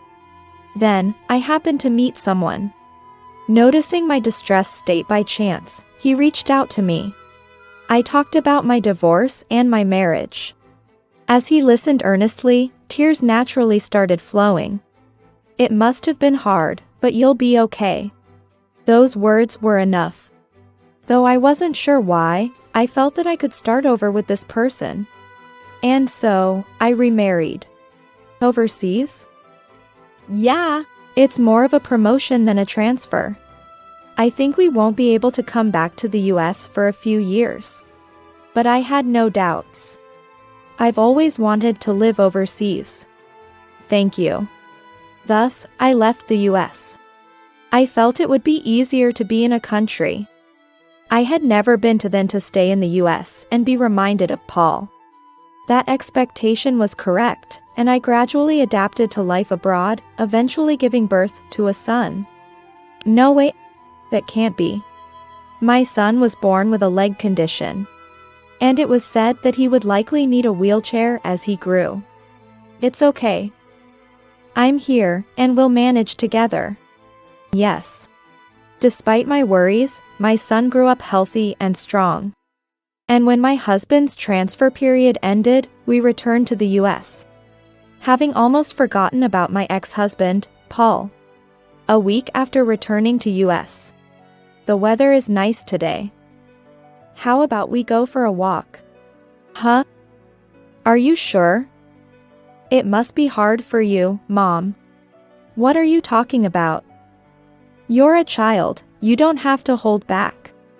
But, besides, your dad will be with us today. What? Really? Now you're interested, right? Yeah. I decided to take my wheelchair-bound son for a walk around the neighborhood. We arrived at the park and sat on a bench. I'll go buy some drinks. Thank you. We'll wait here then. Got it. I'll be right back. Left alone with my son, we watched children playing in the park. It would be nice to run around like that. Hearing my son's murmured wish made me feel helpless. I thought, if only I could have given birth to him healthy.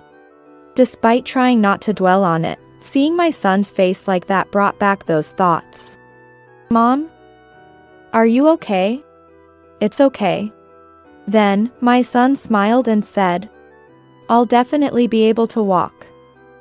Then it will be easier for both Dad and Mom, right? Yes, it will. I thought, what am I doing getting discouraged? With renewed spirit, I continued chatting with my son when someone approached us. I could never forget that face. The hatred still hasn't faded. Wow, you're still alive, huh? What do you want? The person who appeared was Paul, my ex-husband who left me 8 years ago. Just happened to see you. But, you remarried and had a kid, huh? Seems like a defective product. That's none of your business. I couldn't stand his words. Glancing at my son, I saw his apologetic face, even though he had done nothing wrong. Raising a child who can't walk, that must be tough for you. I don't want to see your face, so could you please go somewhere else? Then, the ex-husband started to laugh mockingly. Hey. Don't say that. It's a reunion, after all. Reunion? Don't joke around. Why are you even here? Want to know? Actually, I'm getting married again. What? Someone much better than you. He was as irritating as ever. What happened to the previous woman? Oh, her. I dumped her. Just like someone else, she was not good enough for me. So, you're going to dump her too, right? No, not this time. Because she's the president's daughter, nothing like you. President's daughter? You. And a divorced you getting involved with someone like that. Yeah. I made it seem like she cheated. Meaning, he was referring to me. Despite being the one who cheated, he truly is despicable. Then, my current husband called out from behind. Is something wrong? Oh. I felt it was bad for my husband and Paul to meet. But then, I thought of using this moment to my advantage, to laugh at a flustered Paul. Seeing my husband, my ex's face turned pale, and he began to tremble. Why is Director Morrison here? I thought he was overseas. Paul, huh? Actually, I returned to the US a week ago. Is that so? And, what's the relationship between the director and Kate? Oh, I guess I didn't mention it. We're married. What? Paul was stunned and motionless. When I married my husband, we decided not to tell Paul to avoid complications. My husband respected my wishes and only reported our marriage to a select few executives. Keeping it hidden. Never thought it would come in handy like this. So, what were you talking about? Oh, that's... Hey. Stop it. Ignoring him, I continued. This man was saying our son is a defective product. What? He said that? No, it's not like... Paul seemed to be fumbling for an excuse. And he's marrying some president's daughter. President's daughter? Oh, yeah. I heard someone was marrying a client's daughter. Not just that. He said the reason for our divorce was my cheating. Really? That would be found out easily. Confused, Paul let slip something he shouldn't have. The director is being deceived. She has no education, no. Immediately, my husband retorted. You don't understand anything. Education doesn't matter. Even our president is a high school graduate. You're essentially criticizing him. No, that's not what And I'm not a director anymore. Coming back to US is like training for me. I'm going to be the managing director. What? Well, you wouldn't know. The official announcement hasn't been made yet. That's congratulations. I'll be leaving then. Paul, feeling it was dangerous to stay any longer, tried to leave. But we couldn't let him off that easily. Wait a minute. I'll make sure to inform both the president and the concerned parties about what I've heard from Kate Irving. Please, wait. Not very graceful in defeat, are you? I thought this was a good opportunity to press Paul further. What are you so afraid of?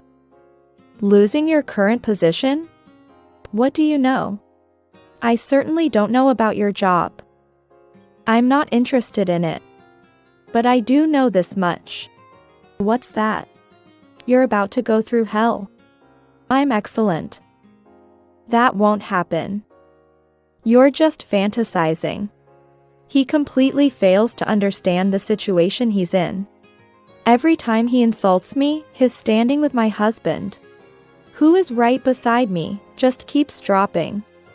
Maybe you should start worrying about yourself from tomorrow. That's right. Prepare yourself, Paul. I won't accept this. Saying so, my ex-husband fled like he was running away. That's all he amounted to, it seems. To talk big and then run away. Well, let him have his last moment. So, he won't be able to stay at the company? Ultimately, it's the president's decision, but it looks like it. Besides, I have more trust there than he does. Then, you should go all out. Of course. We decided to enjoy the family time that Paul had interrupted. My son showed his smile again. Then, my husband immediately contacted the company after we got home. Maybe it's what they say, strike while the iron is hot. Sorry, I have to go to the company. It's okay, take care. I saw him off and pondered for a moment. The fact that he called and then headed to the company meant he wanted to resolve the issue immediately. Paul had no chance now. A few hours later, my husband returned. That was quick.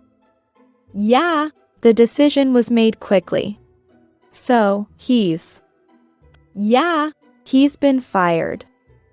It seems the president has made up his mind. Hearing that, I mentally cheered. It was the most refreshing feeling I've ever had. I wonder what kind of face he'll make tomorrow. It's a shame we can't see that. The next day came, and as usual, my husband went to work. Around noon, I received a call from an unknown number. Hello? You really did it. You again. Realizing it was Paul, I couldn't help but sigh. Because of you, I've been fired. And my marriage has been called off. That's your own fault. Don't blame me for your mistakes. Don't mess with me. Say whatever you want. It just sounds like the howling of a defeated dog to me. Someday, you'll be thrown away too. Unlike someone, that won't happen. Is that all? I'm not free to chat, so bye. With that, I hung up. I laughed freely in my home, feeling utterly liberated. I thought, this truly feels like freedom. I heard that Paul, having lost everything, left this place and moved to a distant town. Given what he did to me, it's only fitting. Since then, our family of 3 has been living peacefully. There's no greater happiness than this. My son is also making a diligent effort to walk every day. We continue to hope for our family's happiness and to live our lives to the fullest.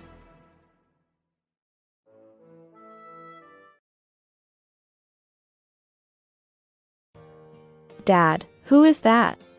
As I tentatively confirmed, my father, wrapping his hand around Sarah's shoulder, and happily said, This person is my new wife, and Kristen's new mom. Nice to meet you. So, that was his intention. I only have one mom. I won't accept her. Then you will have to leave. The father continued with a grin. Live with the new mom. If you hate it, leave. Okay. My straightforward response surprised both Dad and Sarah. They probably never expected such an answer.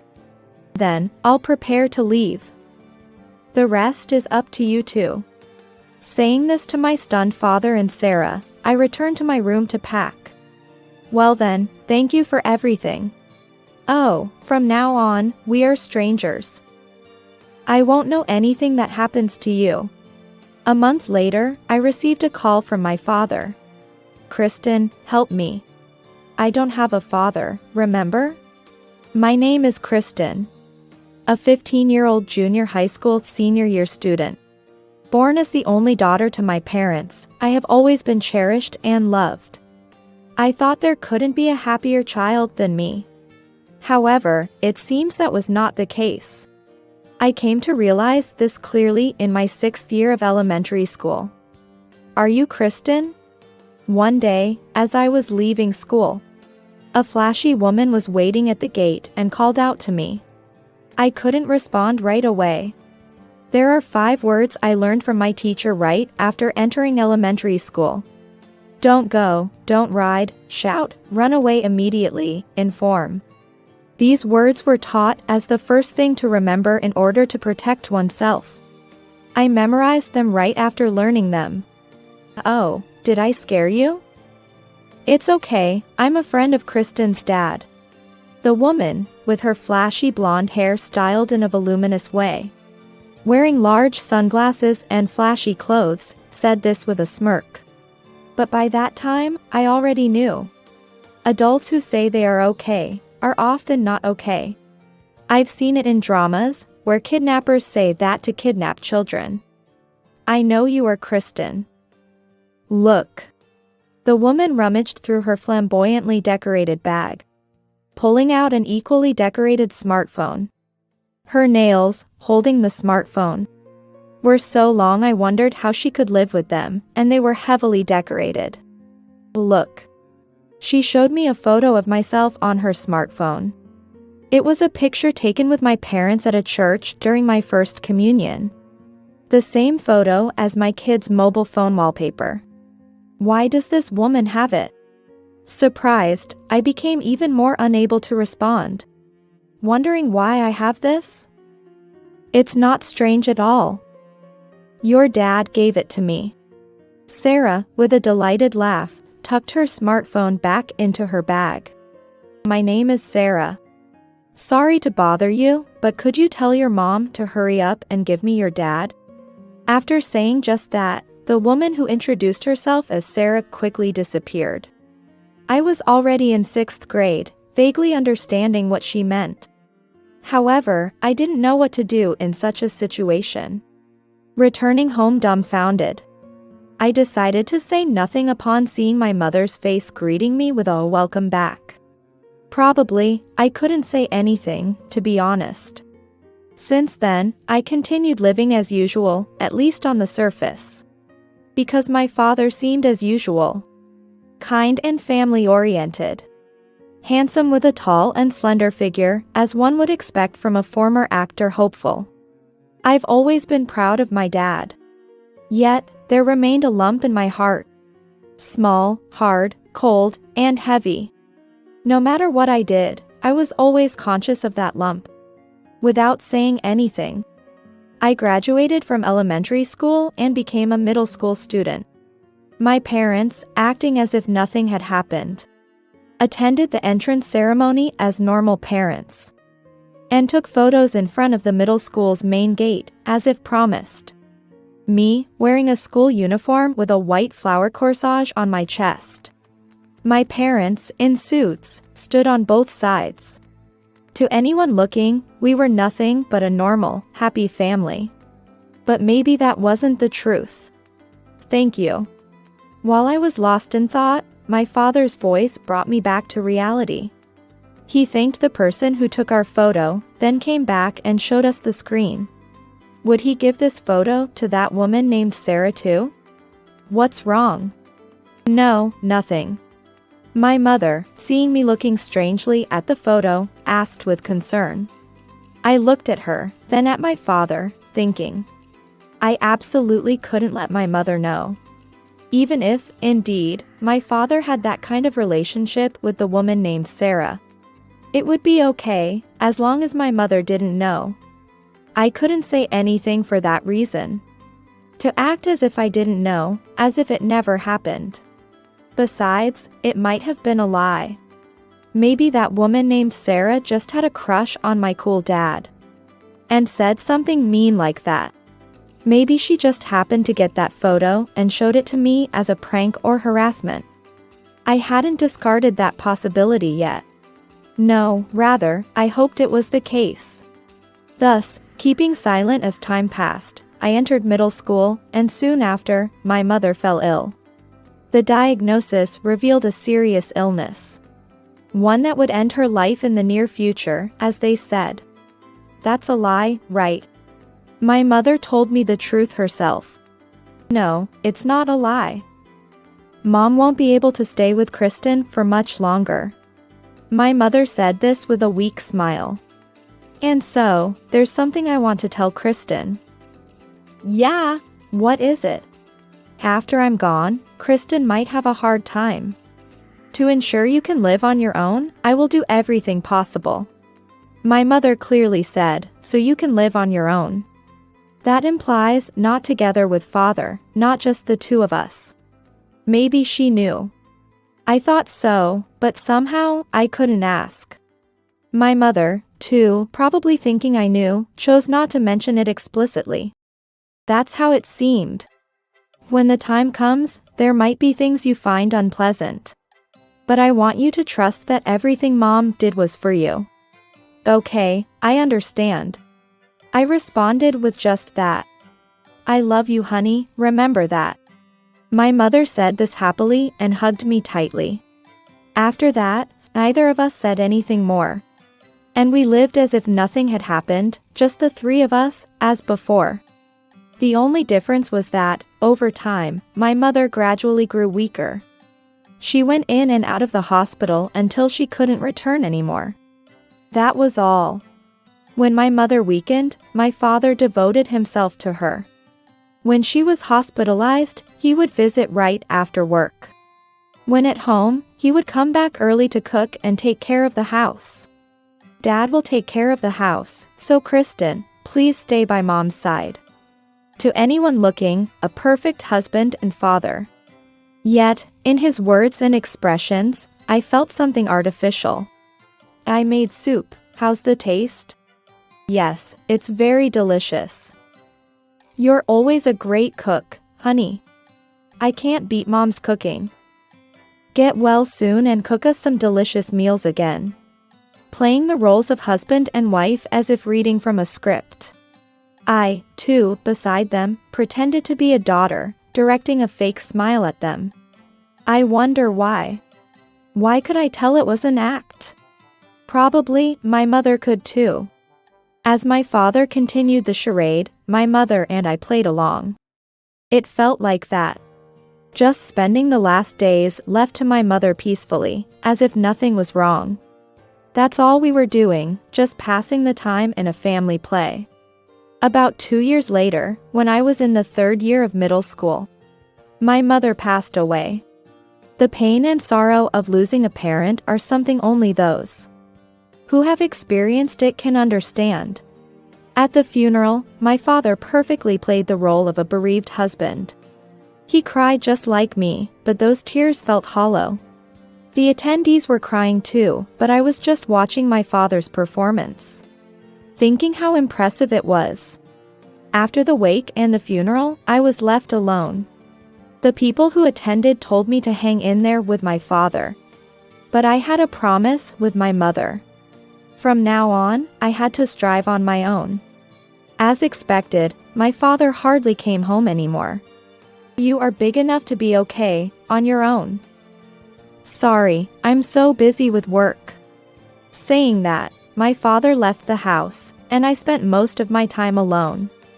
I was prepared for it, but honestly, it was tough. I had thought that maybe, just maybe, after losing my mother, he would think a bit more about his daughter. I really wanted someone to be there for me. But there's no use thinking that way. At 15, you're both an adult and a child. And so, I got used to the lonely days. And the day after the month since my mother's passing, an incident happened. It was a Saturday. I was alone at home since it was a school holiday, but it started getting noisy outside the house. First, take out all the unnecessary stuff. After cleaning up, bring in the stuff from over here. My father was loudly directing many people. What's going on? What about Mom's things? To my surprise, people entering our house started to take my mother's belongings. No. Don't take those away. I stood at the entrance, blocking the people trying to take the stuff away. They were probably movers. They all looked troubled at me. The movers were just doing the job they were asked to do. I knew that, but who asked them to do this job? Dad. Why are you taking Mom's things? Mom's gone, and we need to move on. So, no one will use those tools anymore. That's why they are being taken away. I blocked the entrance again, ensuring nothing could be taken out. No. What are you planning to do with them? Things that can be sold will be sold, and the rest will be disposed of. My father said this almost happily. Don't take them away. Those are Mom's dowry. My mother's parents, my grandparents, were wealthy. And the dowry they provided was of very good quality. What the movers were trying to take away now was my mother's dowry. The movers, hearing my words, looked at each other, troubled. This dowry was made by a craftsman for Mom when she was a child. For when she would get married. It's very important. Wow, that sounds precious. As I was desperately arguing, such a voice came from behind me. Fine, then I'll use it. It was Sarah. She pushed past me into the entrance, looking over my mother's dowry. Don't know what this is about, but it's an antique, right?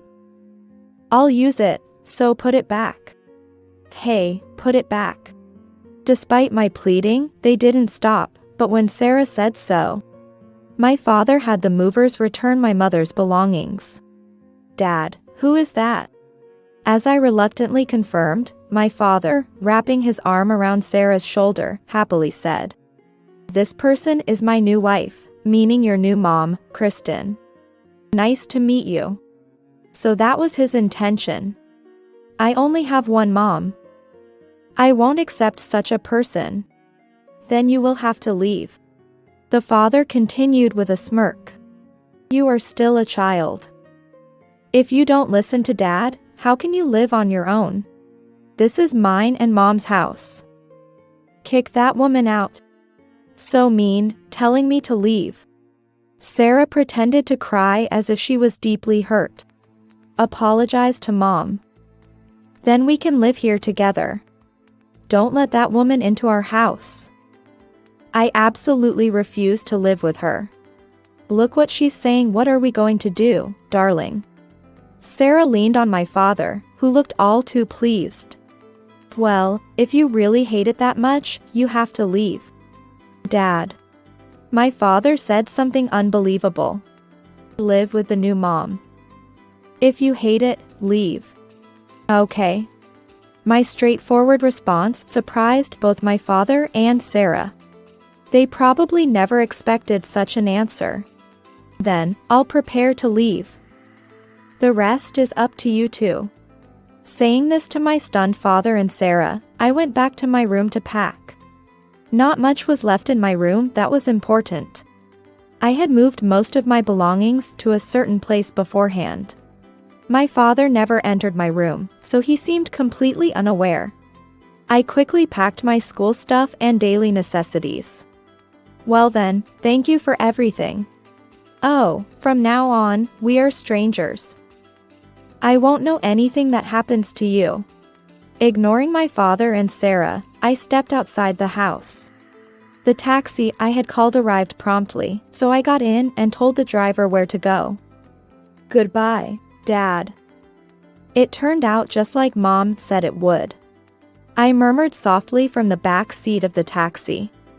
I arrived at a large house in the suburbs, my grandparents' home. Kristen, you did well. My grandparents greeted me with tears in their eyes. Finally feeling relieved, I clung to my grandmother and cried. To think that it really came to this. We were completely deceived. He always played the role of a good husband and father. My grandparents said this with regret, but I was fine because I already knew. Mom knew. That's why she did everything she could for me. My mother knew about my father's affair. Maybe she even knew that Sarah had approached me. My mother never mentioned such a thing to me. I wonder if she would have continued to play the role of a happy wife on the surface if she hadn't gotten sick. But when she learned about her illness, she must have made a decision. Thinking about what would happen to me after she was gone. She said she would do everything possible. One of those things was taking care of household chores. I had been helping my mother from a young age. And we started cooking together when I was in elementary school. She taught me her recipes, and I could make most of my mother's dishes. In the last year before she passed away, she taught me as much as she could. So even though my father wasn't coming home and I was living alone, I didn't struggle in that aspect. I could do laundry and cleaning. After my mother passed away and my father didn't return home, I took care of myself. It was all thanks to what my mother had taught me. Another thing my mother did started to show its effects after a while. A month after I left the home I was raised in, my father bombarded me with calls. I thought it would come to this, but ignored them. It wouldn't be fun if I answered right away. I turned off the volume of my smartphone, left it in my room when I went to school, and didn't touch it immediately when I got back. At night, after taking a bath and when it was almost time to sleep, I finally picked it up. There were 300 missed calls. My phone rang right in front of me. Even though the sound was off, the screen lit up to notify me. Maybe it's time. I silently answered the phone. Hello, Kristen? Why didn't you answer right away? Do you know how many times I called? I was immediately yelled at. How rude. I didn't respond. Hello, Kristen? Why aren't you answering? I remained silent. Kristen, it's Dad. You haven't forgotten my voice, have you? I wish I could forget, but unfortunately, I remember. Kristen, help me. I don't have a father, remember? After I said just that, my father was silent for a moment before continuing. It's Dad. I'm in real trouble, can you help me? You're not the kind of daughter to abandon your parents, are you? His coaxing voice was disgusting. As I said earlier, I don't have a father. Kristen. You must have the wrong number, please check again. I hung up and turned off my smartphone. That would likely be the last time I would hear the voice of the man who used to be my father. I plan to cancel this phone soon. Perhaps because I didn't answer his calls the next day. My father and Sarah came to my grandparents' house. Let me see Kristen. You must have influenced her. Send her back right now. That's right.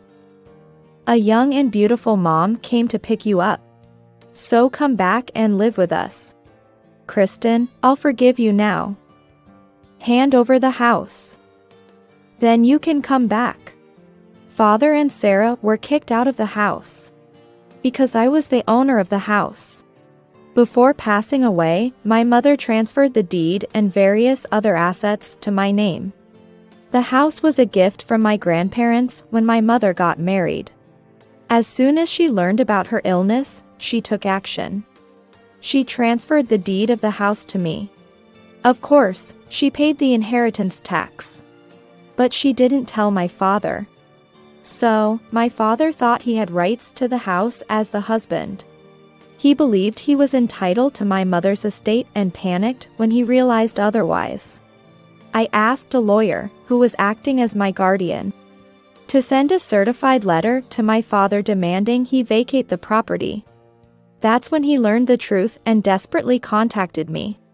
The letter stated he had to leave within a month or face a lawsuit. It also mentioned that all the furniture inside the house belonged to me, and that I would claim damages for any damages. Before leaving the house, I had taken photos of all the household items. I remembered the movers handling things quite roughly. Maybe Sarah also damaged something.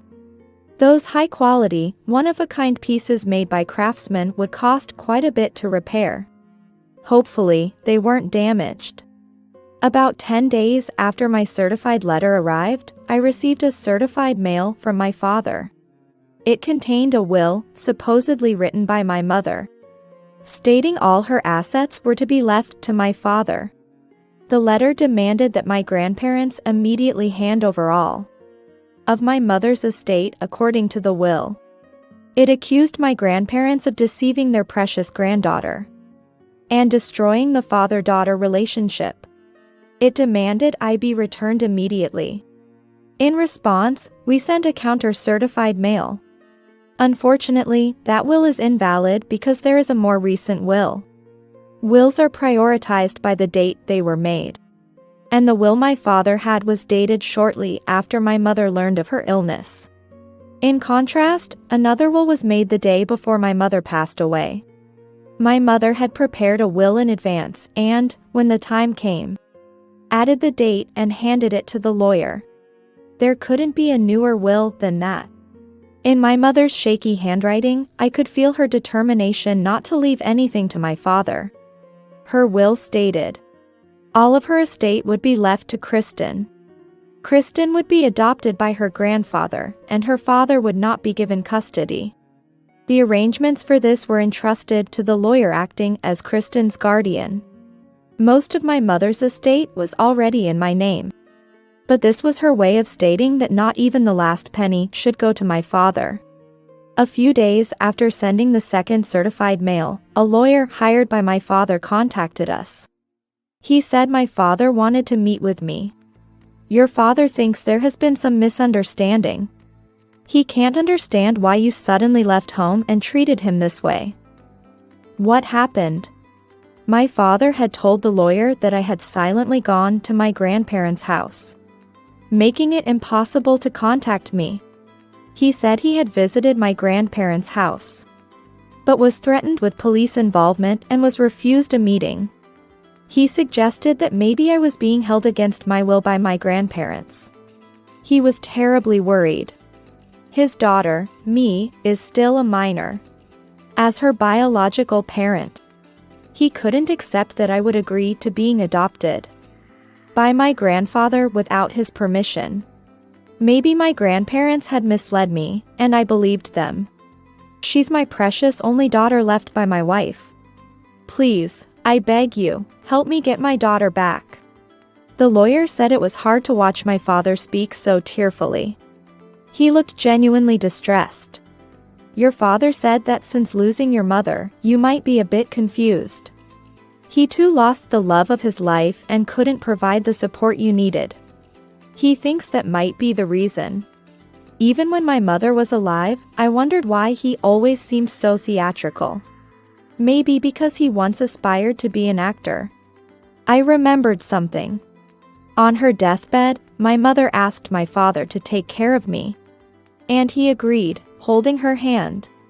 Even my grandparents, who were suspicious of my father, were moved to tears by that scene, which looked like something out of a drama.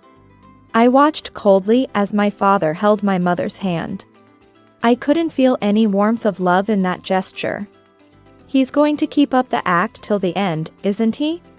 I said this and played a recording for the lawyer. It included everything from when the movers came to our house to when my grandparents visited. It revealed my father's true nature. The lawyer's expression changed upon hearing it. My father had always pretended to care deeply for me and my mother. But once my mother passed away and he brought Sarah into our home, his true colors were finally revealed. I had finally obtained evidence. This changes things. I'm sorry. The lawyer apologized and left. He later informed us that he had terminated his representation of my father due to the false pretenses under which he was hired and had charged him a penalty. After this, it's unlikely anyone will take your father's case. Exactly. No one would take his side if they knew the truth. Why did my father keep up this act, and why did my mother accept it? There was a reason. My father was my mother's first love. When she was in middle school, the same age I am now, she saw a play and became a fan of my father. At that time, my father was a member of a small theater group, aspiring to be an actor. My mother, engaging in what we'd now call fan activities, fell in love with him and they started dating. My grandparents, who disapproved of the relationship with my father, 8 years her senior and an unsuccessful actor, reluctantly allowed them to marry when my mother became pregnant with me right after graduating from college. One of the conditions was that they take my mother's surname. My mother was the only daughter of a company president. My father quit acting to work at a subsidiary of my grandfather's company after they married. Since then, my grandfather had always been wary of him. I never really trusted him. Yes, he always seemed a bit insincere. But seeing him at the hospital, I thought he truly loved Mama and Kristen. My father may not have succeeded as an actor, but he was very good at deceiving us. Even I would have continued to think of him as a wonderful father if I hadn't met Sarah. He's really good at acting. But then, how did Mom realize? As I wondered, my grandmother showed me a letter from my mother.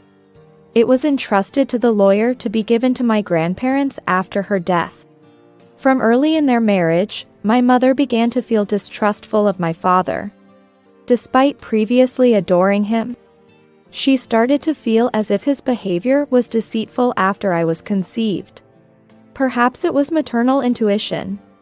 When she started investigating because of her suspicions, she found out my father had many other women. Given his good looks, many fans, like my mother, supported him financially. Yet, my mother tried to believe that out of all these people, he had chosen her. But she learned of him bragging to others. I snagged the president's only daughter.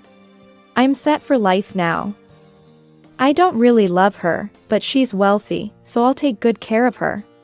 My father had always seen my mother as nothing more than a source of money, even when she was just a fan.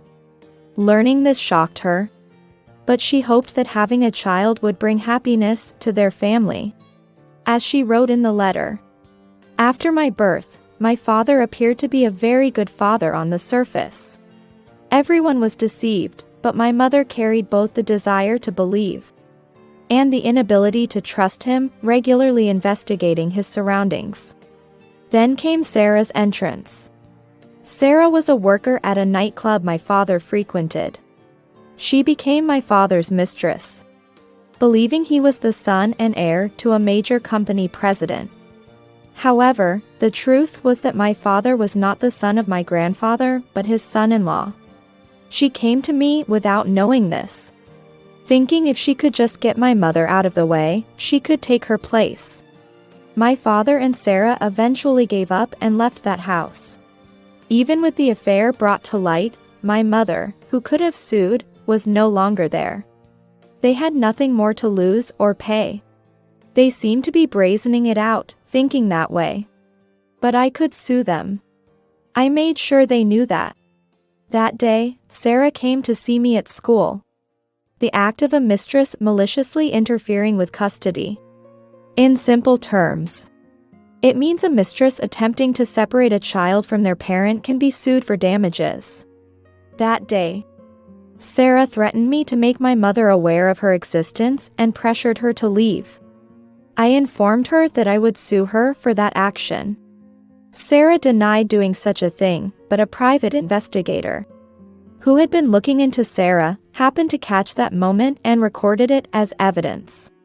Sarah begged me not to sue, apologizing, but I showed no mercy.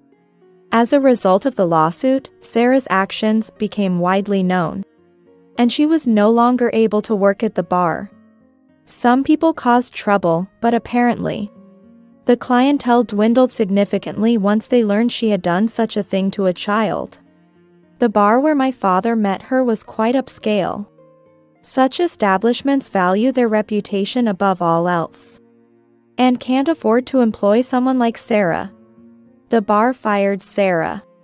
She threatened to sue me for defamation, but I told her to go ahead. Being sued by her would not trouble me at all. Instead, Sarah would likely face more difficulties. In the end, she did not sue and left the club. She probably won't be able to work in such a high-end place again. My lawsuit is still ongoing. Even if I win, I won't get much money, but that's not the point. I'm determined to see this through to the end and not let them escape justice. My father also became unable to stay at his company. He had gotten the job through my grandfather's connections, and had been posing as a potential successor because he was the son-in-law. But this incident revealed that I, his daughter, had kicked him out of the house and that he had had a mistress for years. It turns out he wasn't very competent at his job. Well, he could always make himself look capable, thanks to his acting skills, making him appear shrewd, but in reality, he was pretty much incompetent. Everyone came to realize this anew. With such acting skills, it's a wonder he didn't succeed as an actor. Perhaps the entertainment industry requires more than just talent. Maybe the stars have something my father lacked, an aura or presence. Anyway, his true nature being revealed led to a flood of pent-up frustrations from those around him. He became persona non grata everywhere, looked down upon not just by colleagues but also by business partners. His good looks, which had previously garnered him favorable attention from female employees, now earned him their scorn. He lingered at the company for a while but eventually left due to the unbearable atmosphere. He's now living in a small apartment with Sarah. He's reached out a few times asking for help, but we are strangers now. Moreover, strangers I detest. I have no obligation to help him. By the way, Sarah did damage my mother's dowry. When I claimed compensation for it, she must have realized further lawsuits would be troublesome and paid up fully. Maybe she used my father's severance pay or savings, or perhaps even took on debt. But that's none of my concern. I told them before, you're on your own. I've officially become my grandfather's adopted child. It's just a change in legal status without a change in name or anything else. However, I'll be going to school abroad from high school to prepare to take over my grandfather's role. Losing my mother was incredibly sad and lonely. I still cry when I remember her. But I can't cry forever. My mother must have known such a day would come. So she made sure I wouldn't struggle with language abroad by teaching me several languages. She really raised me to survive anywhere. I'm just starting to walk towards a bright future for myself. I want to absorb everything I can abroad, living up to my mother's expectations. And I'm determined to meet someone who truly loves me for who I am. In this regard, Mom was a negative example, wasn't she? As I said this, I felt as if the photo of my mother smiled back at me a bit sheepishly.